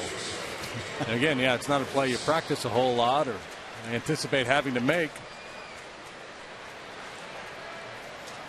Get a few tires, maybe a swing over a pool or something out there to add some more difficulty. And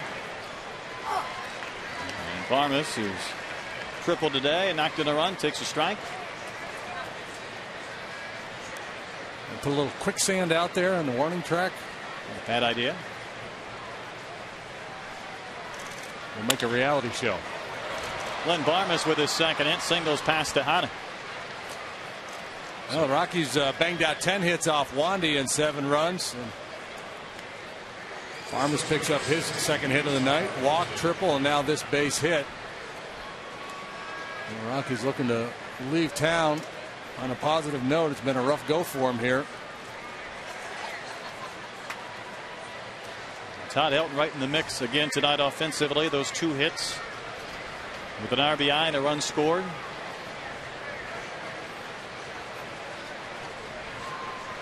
Helton had back surgery last September.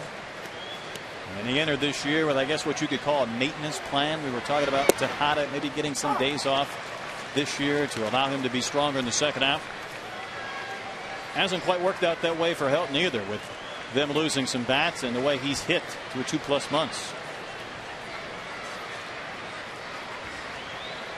Of course, he's got that hyperbaric chamber that he sleeps in. I'm sure that's good living. Runner goes. Pudge unleashes a perfect throw, and Barmas is gunned down.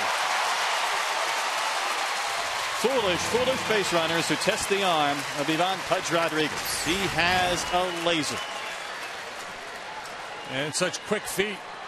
And he slides out from behind home plate as he's receiving the ball and pops up and throws just a laser down there to second base.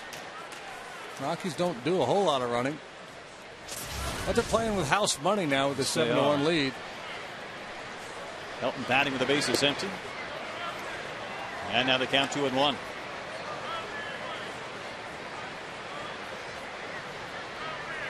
Russ Ortiz, 3 wins, tied for second most on this club with Mike Hampton. Behind Wandy's 5. Ortiz picked up the victory a couple of nights ago in that 11-inning game. Good pitch right there to Helton. Russ obviously not happy when he was taken out of the rotation and moved to the bullpen, but there's, you can go one of 2 ways. You can grouse and complain and let it affect your performance, or you can go out and work hard and try to take advantage of the opportunities you get and try to change people's minds. And since moving to the pen, he's thrown the ball well. Foul ball by Helton. I mean, he missed all of 2007 and really kind of coming back from that torn flexor tendon. And he could easily take it to the house. But coming into this year, he said, I'm playing this season. That's where my mind's at. One of my buddies told him that you can't be halfway in or halfway out. You got to be all in. And even though it hasn't worked out as far as him being in that rotation, I guess that same mindset applies. Yeah, and frankly, again, it's an audition, one for Cecil Cooper. He's trying to convince Coop, hey, if you need some help in the rotation, I want to be your guy. And secondly, he's also pitching for the scouts because somebody else may need a starting pitcher, and they'd be willing to give him an opportunity. Ortiz had a great spring, captured some of the scouts' attention in that 8 or 9 week spring training, however long it was. It's Helton to go fishing. So Ortiz gives up a hit, but a caught stealing and no one left.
It's the Coors Light 6th inning.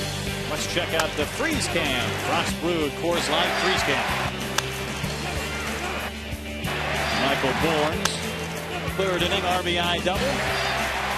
The Astros have not been able to do much offensively tonight. That's the highlight. That's the RBI right there. Edwin Masonette trots home. Now Tejada leads off this frame 0 for 2 in this game. Heart of the lineup. Hamels' pitch count. I mean, he has been still economical. This will be his 70th. Just winding and pitching.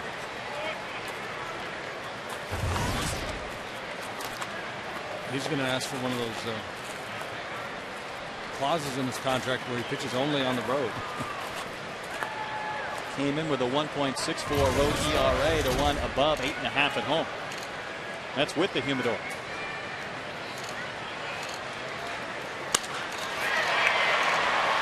And Brad Hopp will track that one down. Well, Miggy might have been able to extend the hitting streak, but Hopp hadn't played perfectly for out number 1. Yeah, good at bat, good swing of the bat, hit it sharply, but Hopp playing in a little way. We're playing as an off-field hitter a little bit, fastball away.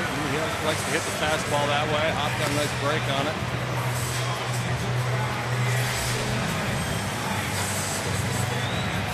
Hamill continues to cruise.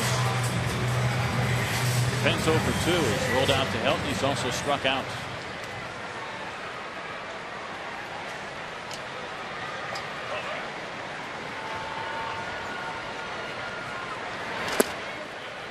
Pence has been a little bit jumpy again tonight. He had that a couple of nights ago, then had the 4-hit game last evening.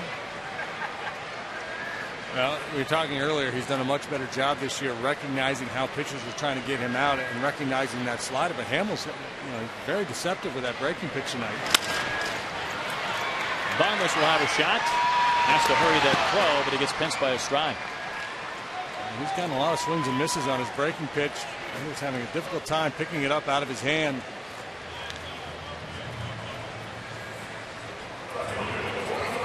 High hopes coming into this frame with Tejada, Pence, and Lee, but 2 quick outs. And Lee also 0 for 2. Now we get 2 hits. Mason had single, Bourne double in the 3rd, and that's it. Coming off that 13-hit performance last night. Another chance for Barnes. 1, 2, 3, and done for Jason Hamill. 73 pitches. Hasn't broken much of a swing.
Baseball on Fox Sports Houston is brought to you by the MD Anderson Cancer Center and by Steel.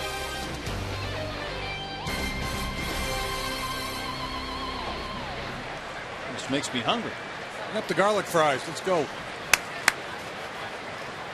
See those in San Francisco. I should say we'll smell those in San Francisco coming up soon. Meanwhile, this game 4, this homestand, Astros had a chance to get out the brooms and sweep, but the Rockies have had the party tonight, leading by 6, and Ortiz back to the mound to face Merton. And Merton in that cleanup role tonight has struck out all 3 times in.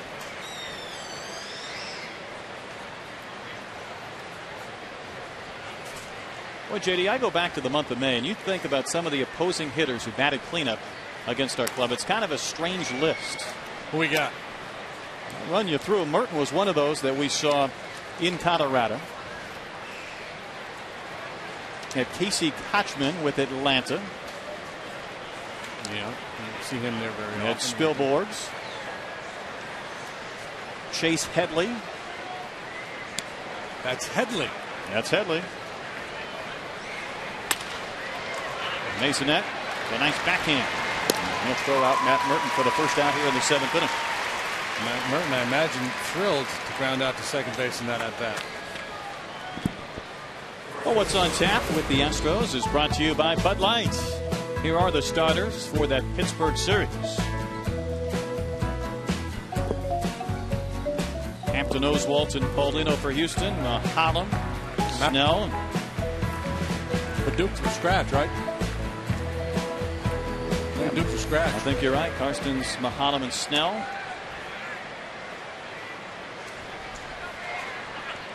Hop homered his last time in. A couple of other those cleanup hitters, though. Andrew Jones, Nelson Cruz. Of course, he's had the home runs going. Johnny Gomes, Ramon Hernandez, Lance Nix. Those are some guys you wouldn't expect to be batting cleanup in a big league game. At least not on a regular basis. Not very often, no. No, but sometimes you got injuries, you got day games after night games, or just a manager will play a hunch with a matchup and give and that was the case in Cincinnati when Dusty gave Jay Bruce a day off.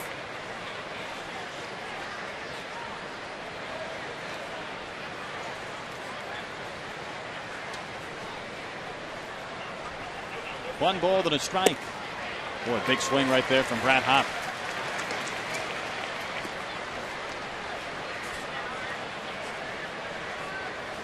So Ortiz in his 2nd inning of work. Got that good cut fastball. That's what he got Helton with in the 6th, and able to bury that one in under the hands of Hop. And it looks like he's going to come back with it here. It's that little late movement. Talk about the slider, and you want your slider to break on 2 planes. You want it to break down and across. What he's trying to do is throw a cut fastball to pitch that he just wants to run across the strike zone, show it in the zone, and then move from the fat part of the bat as the hitter commits to it in towards the label. Is that a popular pitch in your era? Yeah, there's a fair number of guys throwing it. Brad Hop shoots one to lead. And Carlos makes the catch for the 2nd out. This date on Astros history is brought to you by the MD Anderson Cancer Center. 1996, June 4th, Craig Biggio scores 5 times, a 16-8 drubbing of the Colorado Rockies. In the Dome, John Cangelosi and Sean Barry, we know him, they both launched 3-run shots off Lance Painter. Jeez, I think they would have shown some mercy and gotten him out of the game after the first one. But this whole cutter, slider, curve, slurve, a lot of it is semantics. One guy's slider is another guy's cutter is another guy's curveball.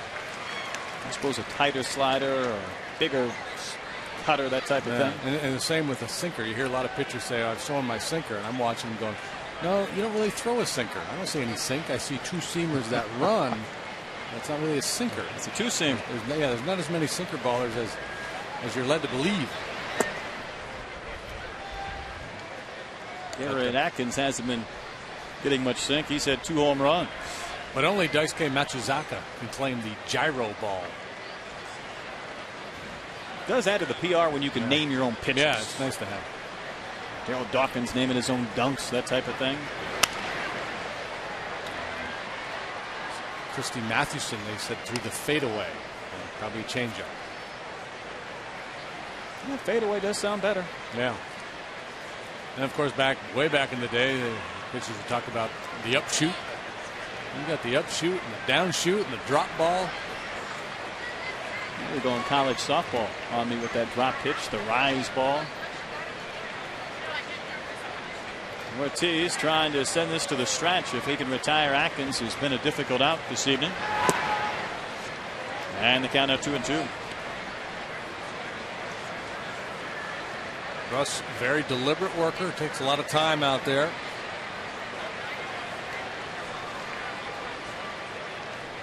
He likes to ponder. Pitch selection from Pudge. Atkins lines to Pence. Center turns around, but he'll come in to make that catch. So Russ Ortiz has put up a couple of zeros. Try to keep his club in it. The Puma will.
Seventh inning.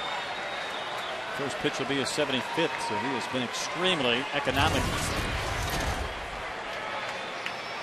Berkman 0 for 2 in this game. Hamill continuing to keep pitchers down in the zone. Omar Quintanilla comes in to play second base. Former Texas Longhorn baseball player. And Stewart moves across the diamond to third.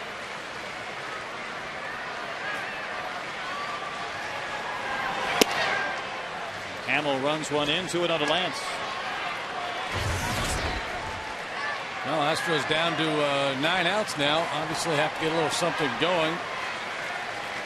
Leadoff double would work. Should get a pretty good pitch to hit here. 2-0 fastball, I'm guessing. Just a little behind it.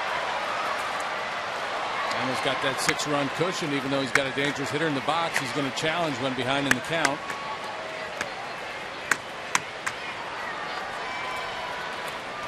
Chris Carpenter pitching well again tonight. He's been unbelievable.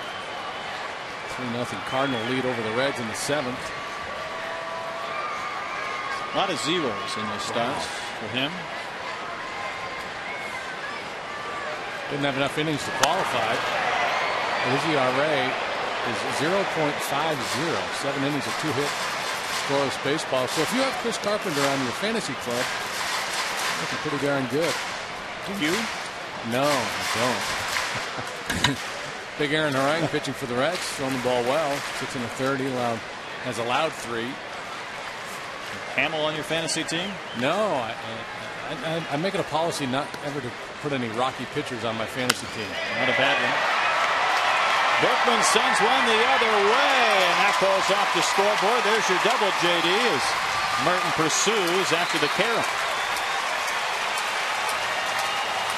Yeah, I like the leadoff double here. Home run would have been fine, but let's put a little pressure on. If you need a bunch of traffic. Solo home run, a pitcher can almost wipe that one out of his mind. Okay, that's a run, but I got a 7-2 lead and the base is empty. Time he fights off a high inside fastball. So the bolt he hits the center field is an out, and this little jam shot's a double. There's Justice Lance. All right, here's a look at tonight's Firestone box score. Not a whole lot cooking for the Astros. Miggy probably have one more at bat in this game as he tries to extend that hitting streak. One double by Lance, just the third hit for the Astros this evening. Edge Rodriguez lays off that pitch in the dirt. Berkman with that double. Pascheo, fourth place on the all-time Astros doubles list, 336. Cesar Cedeno next with 343. You've been passed, Chael.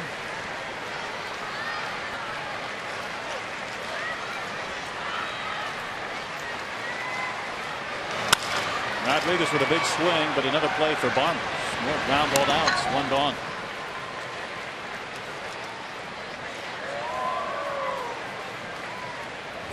And that fastball up a little bit, but Pudge hit it on the ground. No chance to advance for Berkman. Yeah, Chael, he's been here so long. This is a player, now as a coach. He's watching Biggio and Bagwell pass by him. So many of those career Astro lists.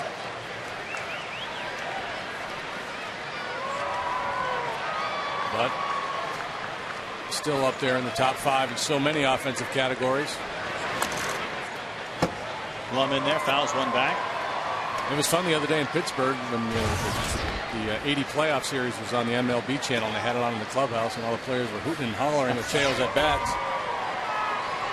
He was doing some running commentary.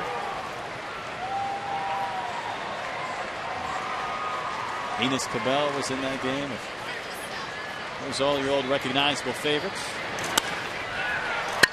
Soft pop up off the bat of Blunt. Stewart, who moved over there to third base, will handle that one easily. 2 gone. Hey, you were talking earlier about all the complete games that have been pitched against the Astros this year, and Hamill looks like he's in position to have one himself. 83 pitches. I don't know what Jim Tracy's intentions are, whether he needs to get some work for some people in his bullpen, but right now Hamill looks like he could finish this one off. He'll quickly become a getaway day favorite. He can keep this up.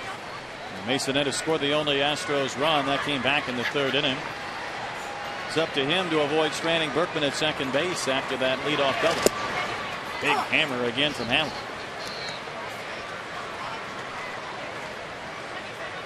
Thrown just 25 balls in this game. There's Jason Hamlin.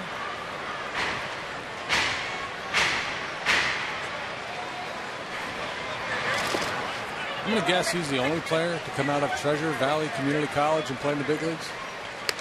Chuck or Birds probably don't have a distinguished Major League alumni list.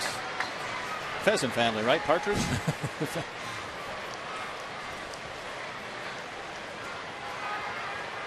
That kid, Danny Bonaducci, didn't he beat Jose Canseco, or at least he fought him to a draw, right? A couple years ago, they had a 3-run.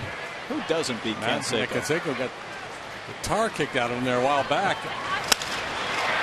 Masonette shoots one to left center field. This will chase on Berkman. And Masonette, a wide turn, will go back to first base. The Puma scores, and Masonette with his second hit. It's a 7-2 game. Good times keep on rolling for Edwin Masonette. Yeah, just keep battling, keep the line moving, and have good at bats. I'm sure that's what Sean Barry is telling his boys as they come up to hit. Hey, don't give up on this one. Just give me a good quality at bat and see where it takes us.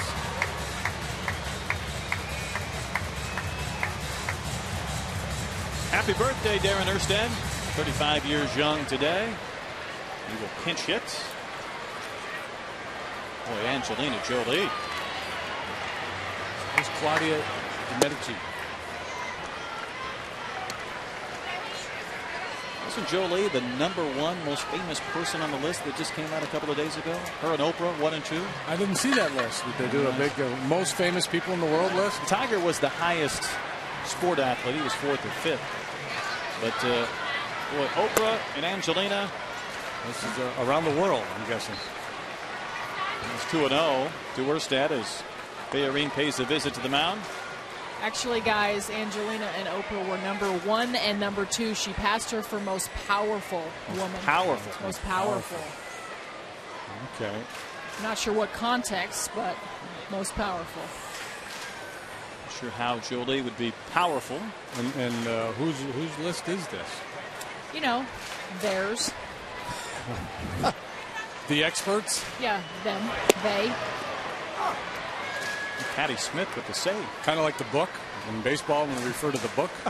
The book. They say. They say. Very vague. Mel Erstad will have a happier birthday if he can continue this 7th inning, a run in the bank. Rockies lead 7-2.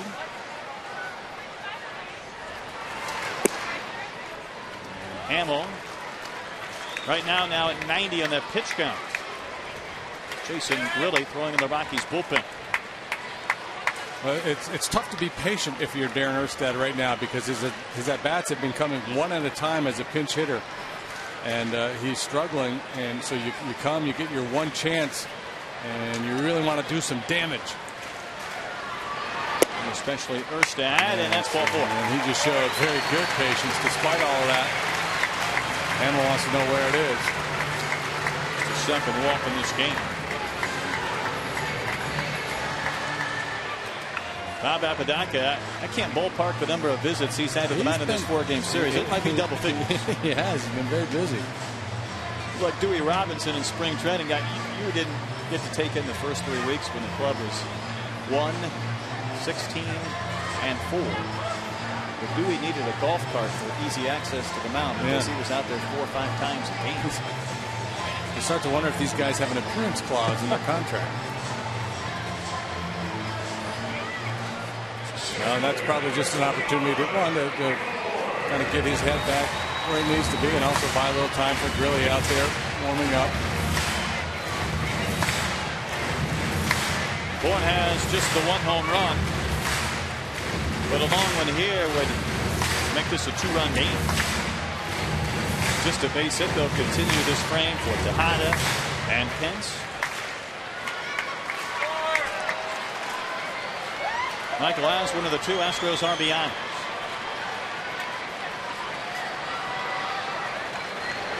Well, this now his 4th look at Jason Hamill, so he's probably got a pretty good idea of what his stuff looks like. He starts him with a changeup and misses badly.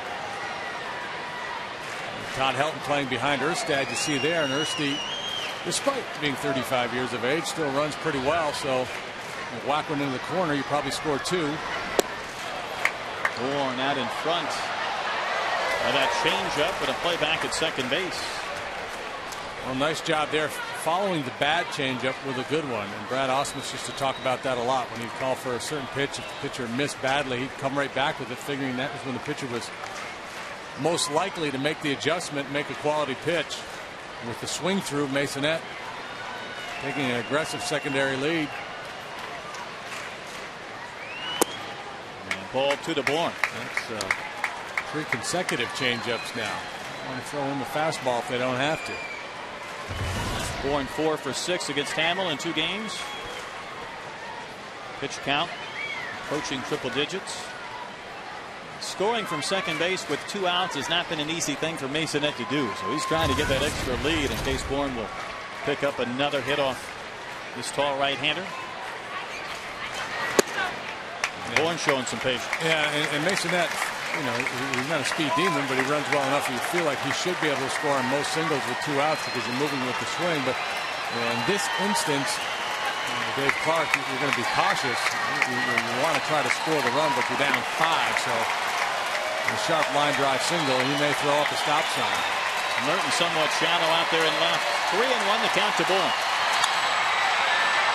Boy, Michael got some rise on that one. If it ever comes down, Hop will have the final outs. Boy, that was some hang time. Michael missed one. Well, a run in the bank, but a couple of guys left on. We played 7. 7-2, Colorado.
Once-in-a-lifetime Astros experiences for auction during the game. Just go to astros.com/community to find out more details on the bidding items. Proceeds from the auction will benefit Boys and Girls Clubs of Houston and Astros Urban Academy. And again, guys, these packages are so awesome. There's some one-on-one hitting instructions from Sean Barry. You can be an Astro for a day and hang out with Coop. JD, we mentioned the one that involves you, Jeff Bagwell, a limo, and a golf. And Brett, there's one that even indirectly involves you. It's a Milo Hamilton experience. You can hang out with Milo for the day, have dinner with him, and even come hang out there, do an inning with him up there in the booth. So a lot of great stuff. Wow. Hey, I live that every day. That's better than the Kramer reality tour. $20 for a couple of Snickers and some muffins, right? For the Kramer reality tour? Some muffin tops. Experience is a good word for that, too. I can think of others. We can go with experience. I mean, Father's Day's coming up. I mean, that's a gift that'll keep on giving. That's and one of a kind. There's no denying. Holy Toledo. That's all I can say about that. Next Wednesday. Meanwhile, Brandon Backey on here in the 8th inning. 7-2, Colorado. Stewart with the base hit, and how about that? Bayerine dribbles one into right field, and Stewart can keep on chugging at third base, and the Rockies have him set up on the corner. It's I believe the third time the Rockies with a perfectly executed hit and run play in this series. Looking for more. 7-2 lead. And you start the base runner, you'll see it here, fastball away. He just quiets that lower body. Realizing he's got that big old hole on the right side, doesn't have to drive the ball, just makes good solid contact. And the Rockies set up shop. And Dexter Fowler will pinch hit now against Backey. Just Brandon's second appearance since rejoining the club after his rehab assignment. First one in Pittsburgh the other day did not go well. He allowed 3 hits, 2 runs in an inning of work. Trying to keep this game within reason. Fowler, a .255 hitter, a couple of home runs. The Rockies' #1 prospect who jumped past AAA on his way to the majors. Futures game last year, U.S. Olympic team in Beijing, the bronze medal winning team. Now it's 2-0 to Fowler. JD, this guy was quite the star in Atlanta. We talked about him having a chance to go to Miami to play baseball, Harvard basketball. At the age of 9, he was so good, local coaches were offering to helicopter him to and from events. so he could be there for their team and play in these games. Really? I think that's a little much at the age of 9. That's a little over the top, yeah. How about just the snow cone if you win? You know? Yeah, just, you know. That's all I wanted, a little freeze pop. They were easy to please. Obviously, the coach had little spare cash.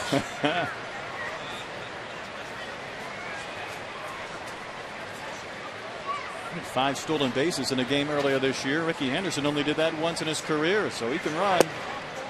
He may be able to walk and wheel to first base. Ball 4, and Backey sees him loaded.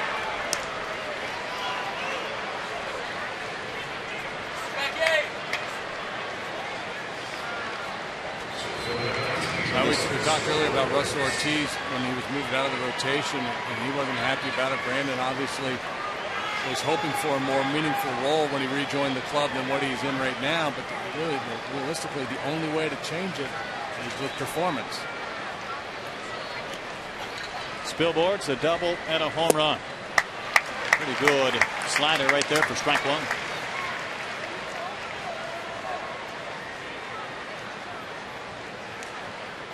Sure, it's only natural to want to come back and do well right out of the gates after not being able to pitch and being on all those rehab assignments. The 7, 8, and 9 spots have reached. Maybe a chance for a sac fly. Michael Bourne underneath that one. Stewart will tag. He will score. The Rockies have pushed the lead back to 6. Spilborghs has driven in a pair of runs in this game. Everybody in the Rocky lineup getting in on the act tonight. Up and down their lineup. Contributions from everybody. Happy dugout after a disappointing stretch, and for that matter, really this season. I checked that. Contributions from everybody except for Matt Burton. He might get a shot before this inning. So far, he's been the sacrificial lamb.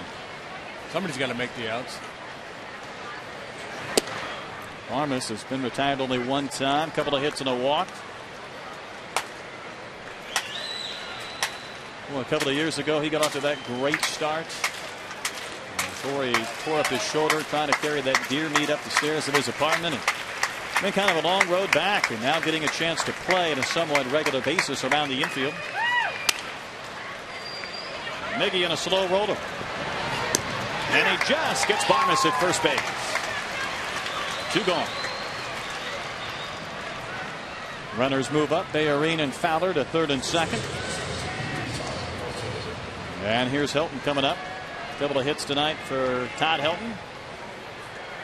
Merton's likely to get his opportunity with the base open. I imagine they'll put Helton on and go after Merton here.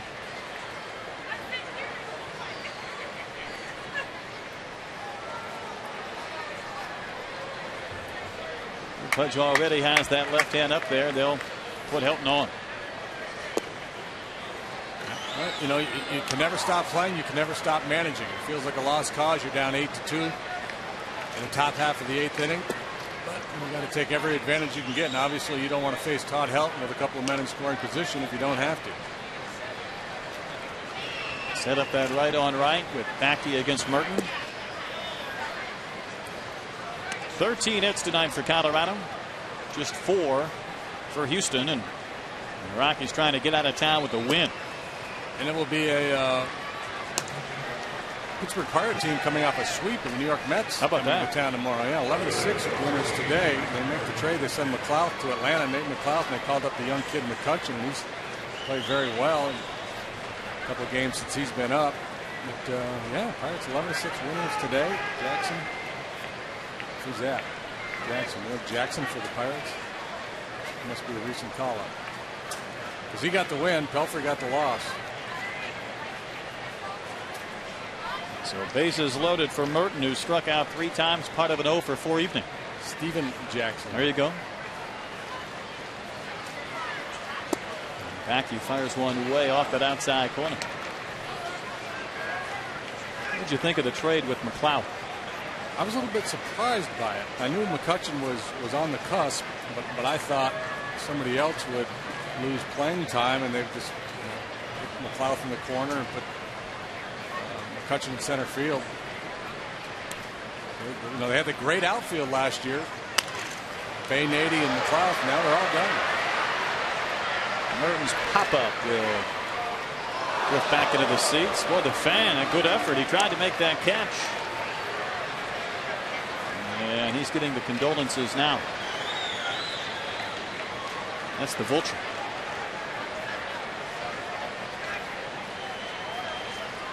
The Pirates coming in off that sweep of the Mets. Of course, it's tough to sweep a 4-game series. The way these last few games have unfolded with some late inning comebacks and Wandy on the mound. Hoping the club might have a shot. The Rockies scored 4 runs in the 3rd. They've not looked back tonight. They have them loaded in the 8th with 2 outs.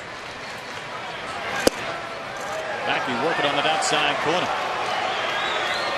2 balls and a strike.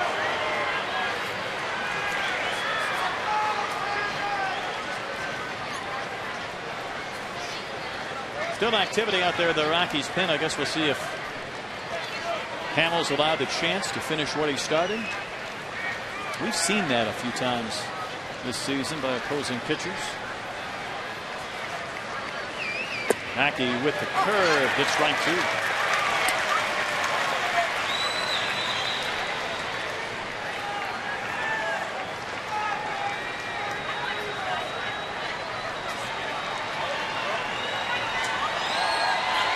Merton, I'm sure, wants to avoid his 4th strikeout. Mackey just wants to end this inning. Please, get him. Base hit, right center. And with Fowler's speed, this will easily chase home 2, and the Rockies have reached double figures. A 10-2 Colorado advantage, and Merton, the one guy, JD, who hadn't contributed, just did. Yeah, and he got a high fastball. And took advantage. Brandon is not real sharp yet, and again, it's very difficult. Comes off the rehab assignments. He's only making a 2nd appearance, and he's a guy who relies on commanding his fastball. And he's not going to overpower you. That one up in the eyes of Merton. He jumped all over it. So the inning continues for Hop, with Homer back in the 5th.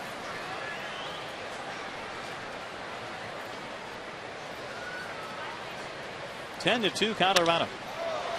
Hop skies one to right. Penn should have a play, and does. Inning over. And not before 3 score for the Rockies, and they've reached double figures in the run column.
Rewind.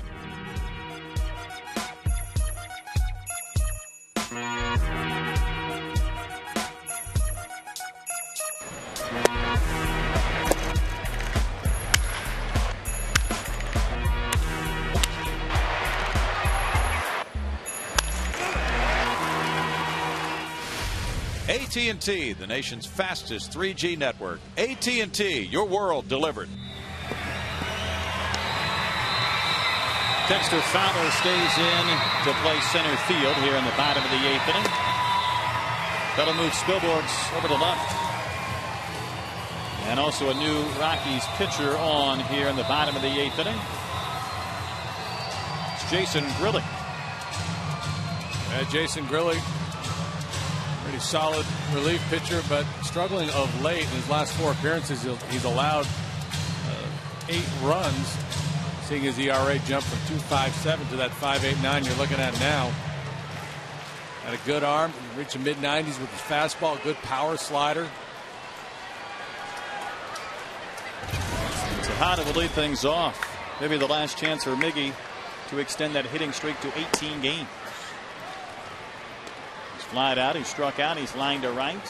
Yeah, if it's not his last chance, we're going to be talking about a miraculous comeback by the Astros. 8 down, 6 outs to go. Hamill out, and Grilli misses to Tejada, 2-0. Tejada came in leading the league in hitting, and average and hits. But he's been held in check tonight along with a few others. Mason and Bourne have the RBI. Tejada fouls that one away, 2-1. At middle of the order, 2, 3, 4 anyway, 0 for 9 tonight. Lance has had a good night. He doubled and scored, and then the previous at bat he hit that long drive to center field. Spilborghs tracked down. Just bad luck there, hitting to the wrong part of the ballpark.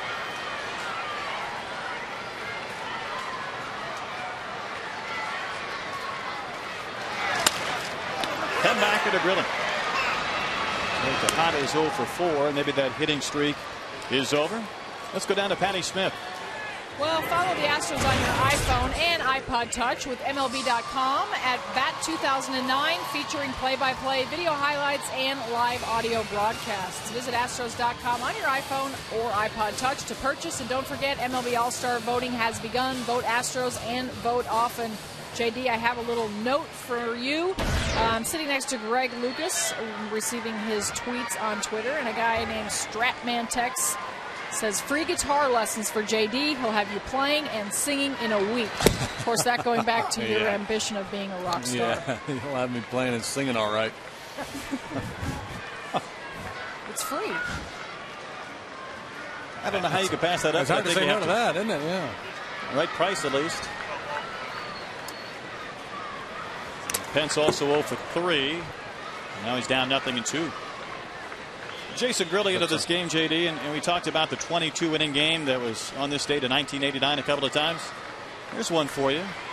Longest game in baseball history, that 33-inning game. Pawtucket, Rochester, 1981. Grilli's father, Steve, was the losing pitcher. Yeah, and he was on both clubs. When that game started, he was with Rochester or Pawtucket, I can't remember which, and then when they finished it, a couple months later, he was with the other club. He was a pitching coach of mine in college, Steve. And Steve does some scouting now. Heads down for the second out. Well, that's something.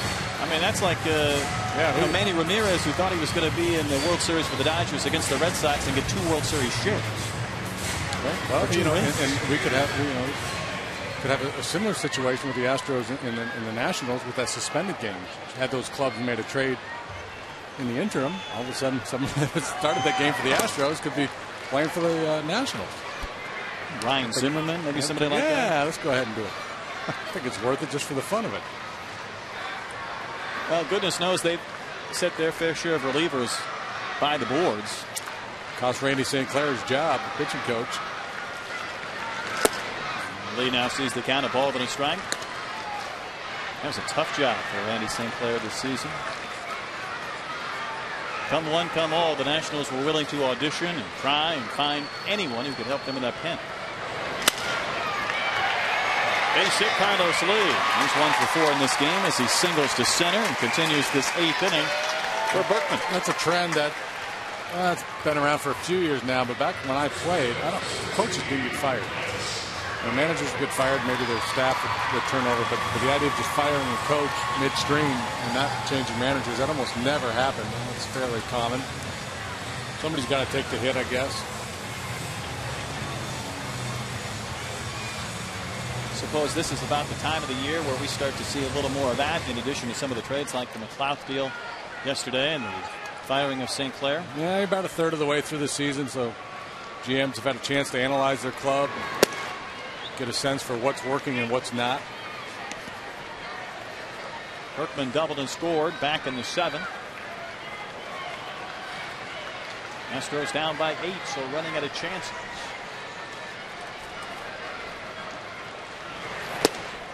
There's ball 2 to Berkman.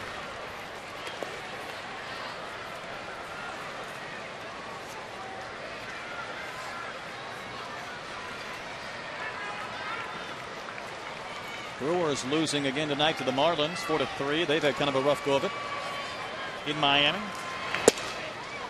Ball 3 to Berkman. In this division, this Central, with the Brewers, the Cardinals, the Reds, Cubs, Pirates, Astros, there's still a few more twists and turns in how this one plays out.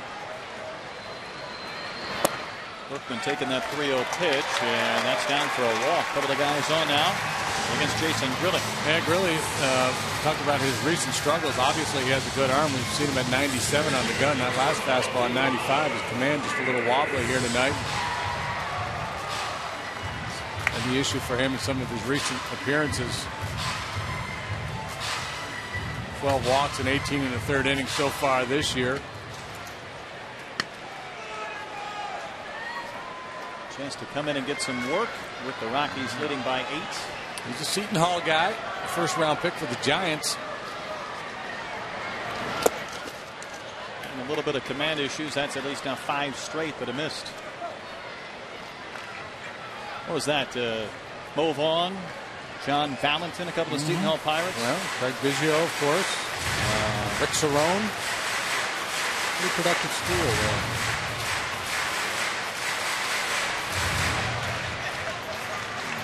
Tracy's going to pay a courtesy call with Jason Grilling.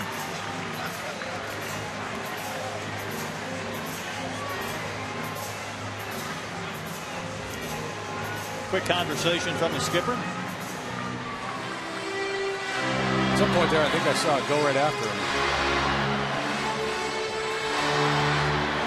I guess Apodaca's been out there enough. Tracy decided to take the visit. I'll say, tired man, you go. Cudge in pursuit of his first hit. Just 5 Astros hits up on the board. A couple of base runners though in the 8th. Up under the chin. Yeah, and that's what we talked about earlier with Coop when he intentionally walked Helton. Regardless of the score, you keep managing, and that's exactly what Tracy's doing. He's got a 10-2 lead. Obviously feels pretty good about things, but he saw something that he wanted to address. Take care of it right now.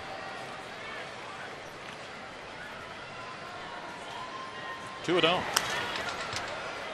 Pudge just went after ball 3. Don't you think, as a manager, that first couple of weeks, you're under the microscope more, not only from the fans, but even your own players? Well, yeah, and the good thing for Jim Tracy is he was on the staff here, so he's not coming in as an outsider. He was on the staff since the beginning of the year, so he knows these guys now, and he's a very well-respected guy. He's managed before, of course, with the Pirates and the Dodgers. Rodriguez fouls one back, 2-2.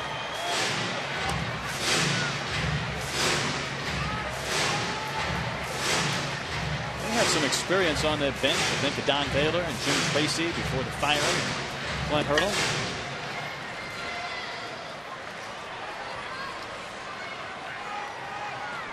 But the Rockies 20-32 entering play tonight, trying to win this last game of the series. Really trying to retire Rodriguez. But just as stay alive has really missed the corner.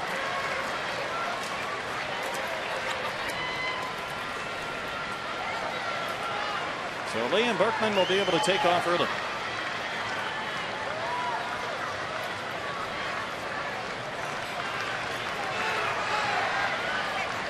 Really taking his time before he's ready to fire this payoff. Here it comes. Little bloop to the right. This will fall. And Lee will score. And Rodriguez picks up his 24th RBI. So Pudge put the ball to play and produces the third Astros talent. He really hasn't been particularly sharp in this inning. He hasn't had a whole lot of luck either. Lee with that soft base hit to center. Now Pudge hits this one off the label. There's a little thing of beauty out there in the shallow right field. Lee chugs home with the run, and it brings up Jeff Blum. He's 0 for 2 with a walk.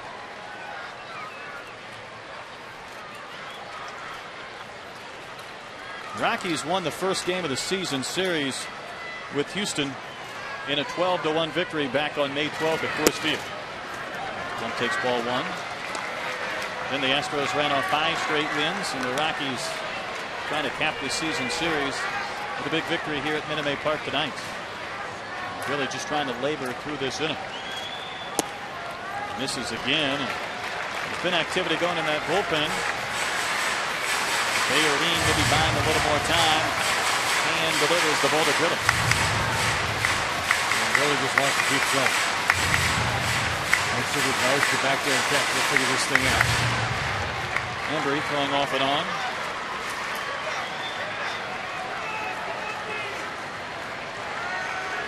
Four outs remain for Houston. So just how many runs they might be able to put up here against Grillo, who's now becoming a little bit agitated on the mound as Blum takes ball 3. He thought he had the outside corner. As we mentioned earlier, Barksdale's been fairly tight back there tonight. Gonna have to get a big part of the plate. Bell high strike, 3-1.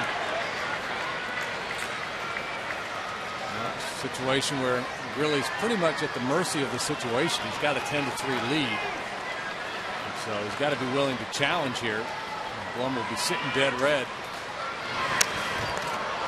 Boy, healthy swing from Blum. The count's full. May have chased the ball a little bit out of the zone, but that's the approach you're looking for. You need somebody knocking out of the ballpark here and try to get back in this game. So you get a 3-1 fastball. You got an opportunity to do some damage. You'd rather see your hitter take a good, healthy cut than eyeball a borderline pitch.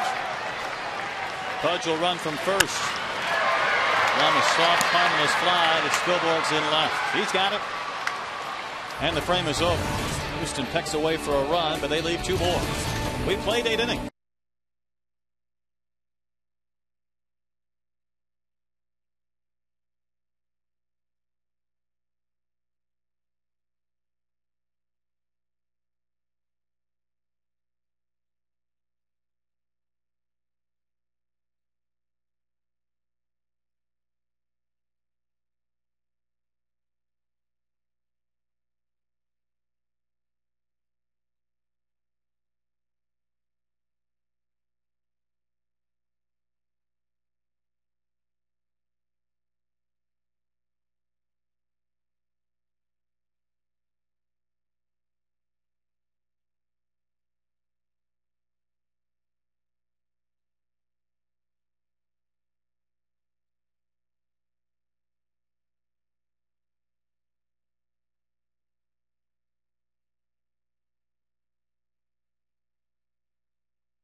Texas Ford dealers, by Bobtail Express, by Texaco with Techron, and by Bud Light.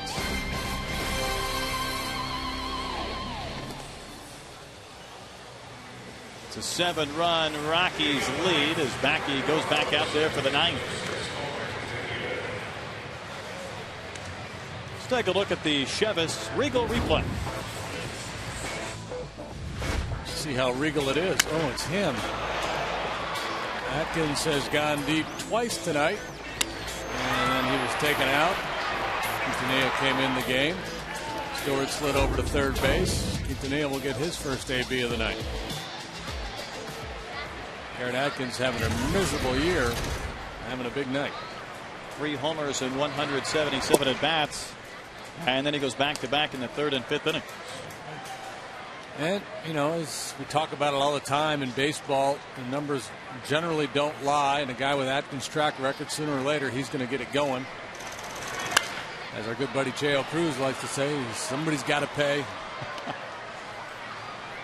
Tonight it was Wandy.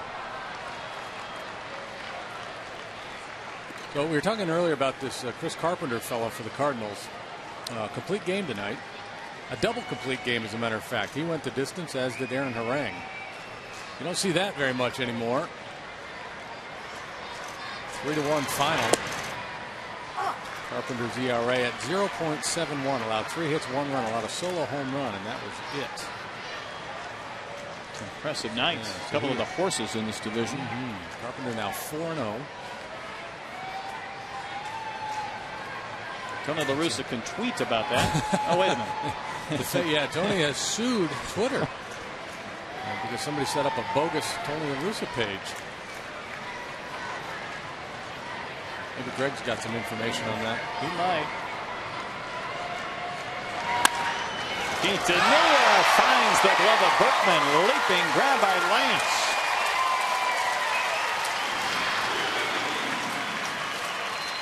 You can't test a Puma like that. Always ready to pounce. Sleek, athletic. You have been Puma-sized. Hear him roar. You know, we joke so much about Lance because he's such a fun-loving guy, and the implication would be that he's not athletic, but he is. He's a good athlete. It's not always smooth-looking. You know, Lance, when we were in Chicago a few weeks back, I showed him a comment from Carlos Zambrano, who claimed to be the Puma. And I said to Lance, what is going on? Zambrano can't do this. This guy's a mess. He's got issues. He's missing planes. He's throwing balls.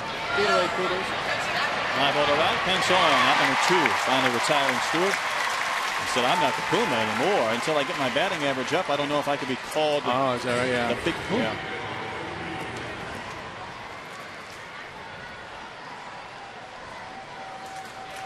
I don't know if that gives Zambrano license to steal that nickname.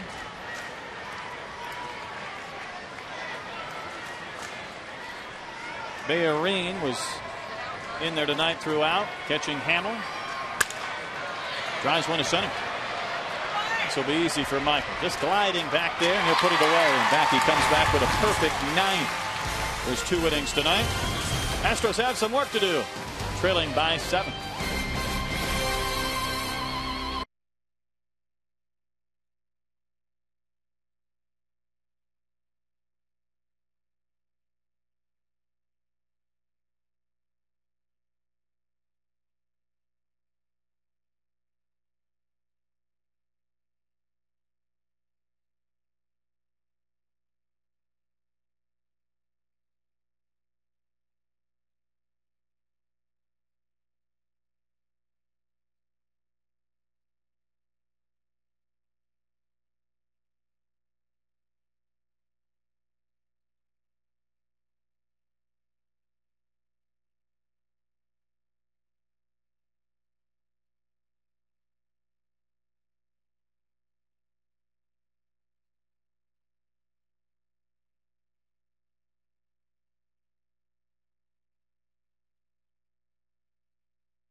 Verizon Wireless with Bill Brown out of town.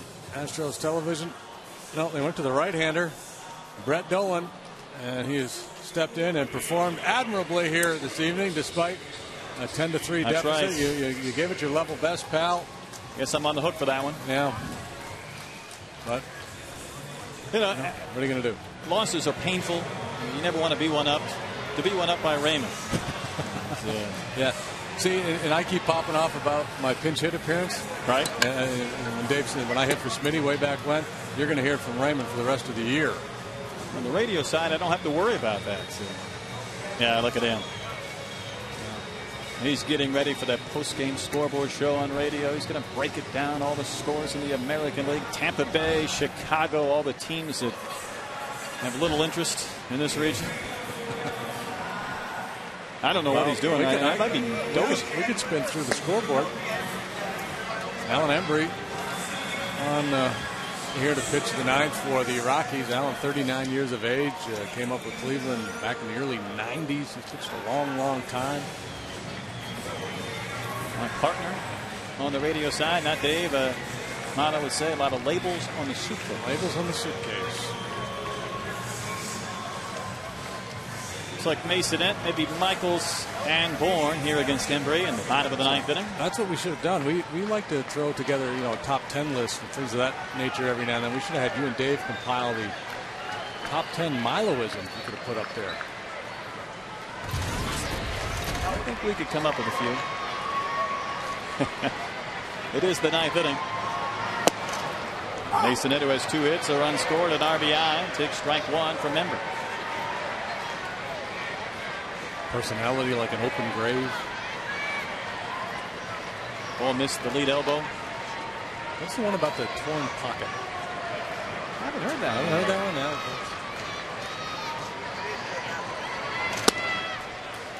now. Embry misses badly to Masonette. 2-0. And the team starts kicking the ball around. They're handling it like hot rivets.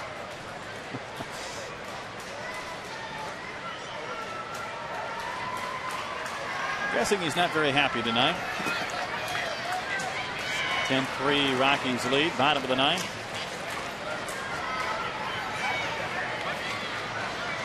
Masonette, though, a chance for a 3-hit game. It's interesting to study the psychology of the fan at the ballpark, because I noticed when the game went from 8-2 to 10-2, a whole bunch of people left. So at 8-2, people felt pretty good. They had a fighting chance. And as soon as it went to 10-2, it was time to head to the car.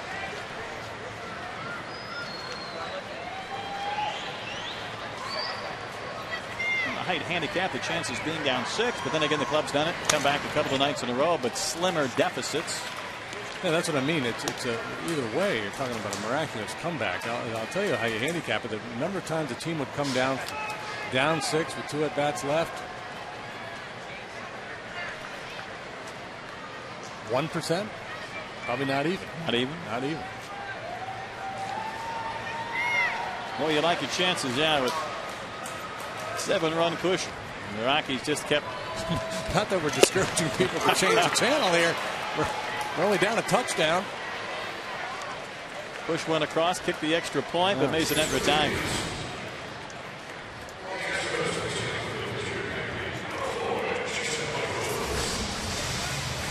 Embry now will get to look at Jason Michaels. 3rd pinch hitter to bat in this spot in the lineup. Quintana, Erstad, the birthday boy, now Mike. A couple of runs knocked in. Jason had some good swings the other day in Pittsburgh, fighting that losing battle for playing time. Erstad can say the same thing. For the most part, Lee, he's played every day, has more starts basically than games played. He's played every single game, and that counts the suspended game in Washington, even though it doesn't count in the standing. Yeah, that's the thing about Carlos, man. He goes to the post. He plays every day. Bourne's played well. Pence has played well. And he doesn't seem to tire. But when you contemplate Michaels and Erstad's situation, it's not so much that Lee or anybody else might need a day off, but the challenge is to get these guys the occasional start so they have a fighting chance to contribute off the bench for you. the wise men this year, the bench crew, they've been sitting more than playing. And never is easy then to come on and pinch hit late in this one. Pop up in the direction of Stewart. And the Astros down to their final out.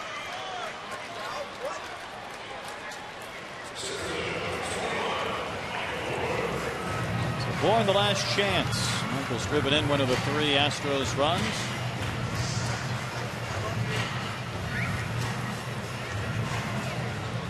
The tone set fairly early in this one as Wandy struggled early. He was able to get out of the first couple innings without any damage, but never really settle in. Consistently up with his pitches. And then he got ambushed in the 3rd. Pretty much all rocky since then. Could be Wandy's 3rd straight loss, which would drop him to 5-5. Ironic, wasn't it? It was for so long. Wandy was the only guy in the starting rotation you felt really comfortable with. And then as we moved along here in the last 10 days or so, just about everybody pitching well in that rotation except for Wandy. Yeah, it has turned the last 2 or 3 times through the rotation for that left-hander. Muller's done well. Hampton, Paulino, a good one the other night.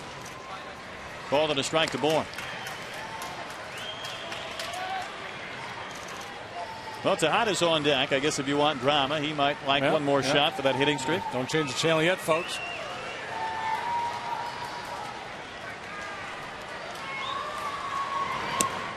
And now Houston down to its final strike and final out in the 9th. Astros Live will come your way after this game. And Kevin and Steve will break it down for you.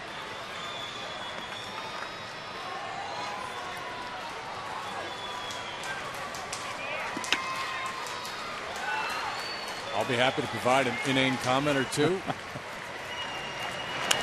Do you practice those, or do they just come freely? Yeah, I'll tell you. You reach into the bag and say, oh, tonight I'm going to say pitching location, 4 home runs, that type of thing. Well, stay tuned. You'll never turn your nose up at a series win 3-1, but a chance to get out the brooms tonight. And it looks like the Rockies will head to St. Louis with a victory. And they need 1 more out. Hey, Bourne keeps the game alive, and Miggy will have 1 more shot. Second hit of the night for Michael Bourne. All right, Miggy, here you go, buddy. Keep that hitting streak alive. You owe Michael Bourne a dinner. Nice night for Michael. Doubled back in the 3rd. He drove in the Astros' first run, so 2 out of 5 night.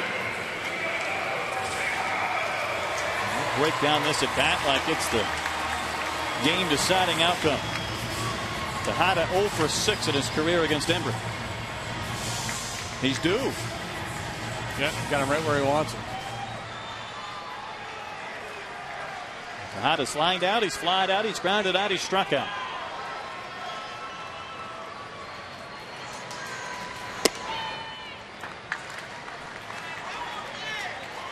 Hit the ball hard back in the 6th, hit it on a line down to right field. Brad Hopp able to make a play on it. That was his best bid for a base hit tonight. Dropped that average down 6 points off his league leading .358 entering play.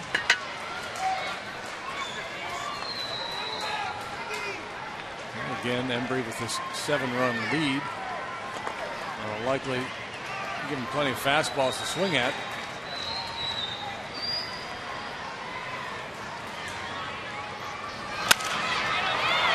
Doesn't look like it'll happen. Ball game over, and the Rockies win it tonight 10-3. So Tejada's hitting streak goes by the boards, and the Rockies avoid the sweep. A 14-hit night for Colorado. 10 runs, 14 hits, and an error. And for your Astros, 3 runs, 7 hits,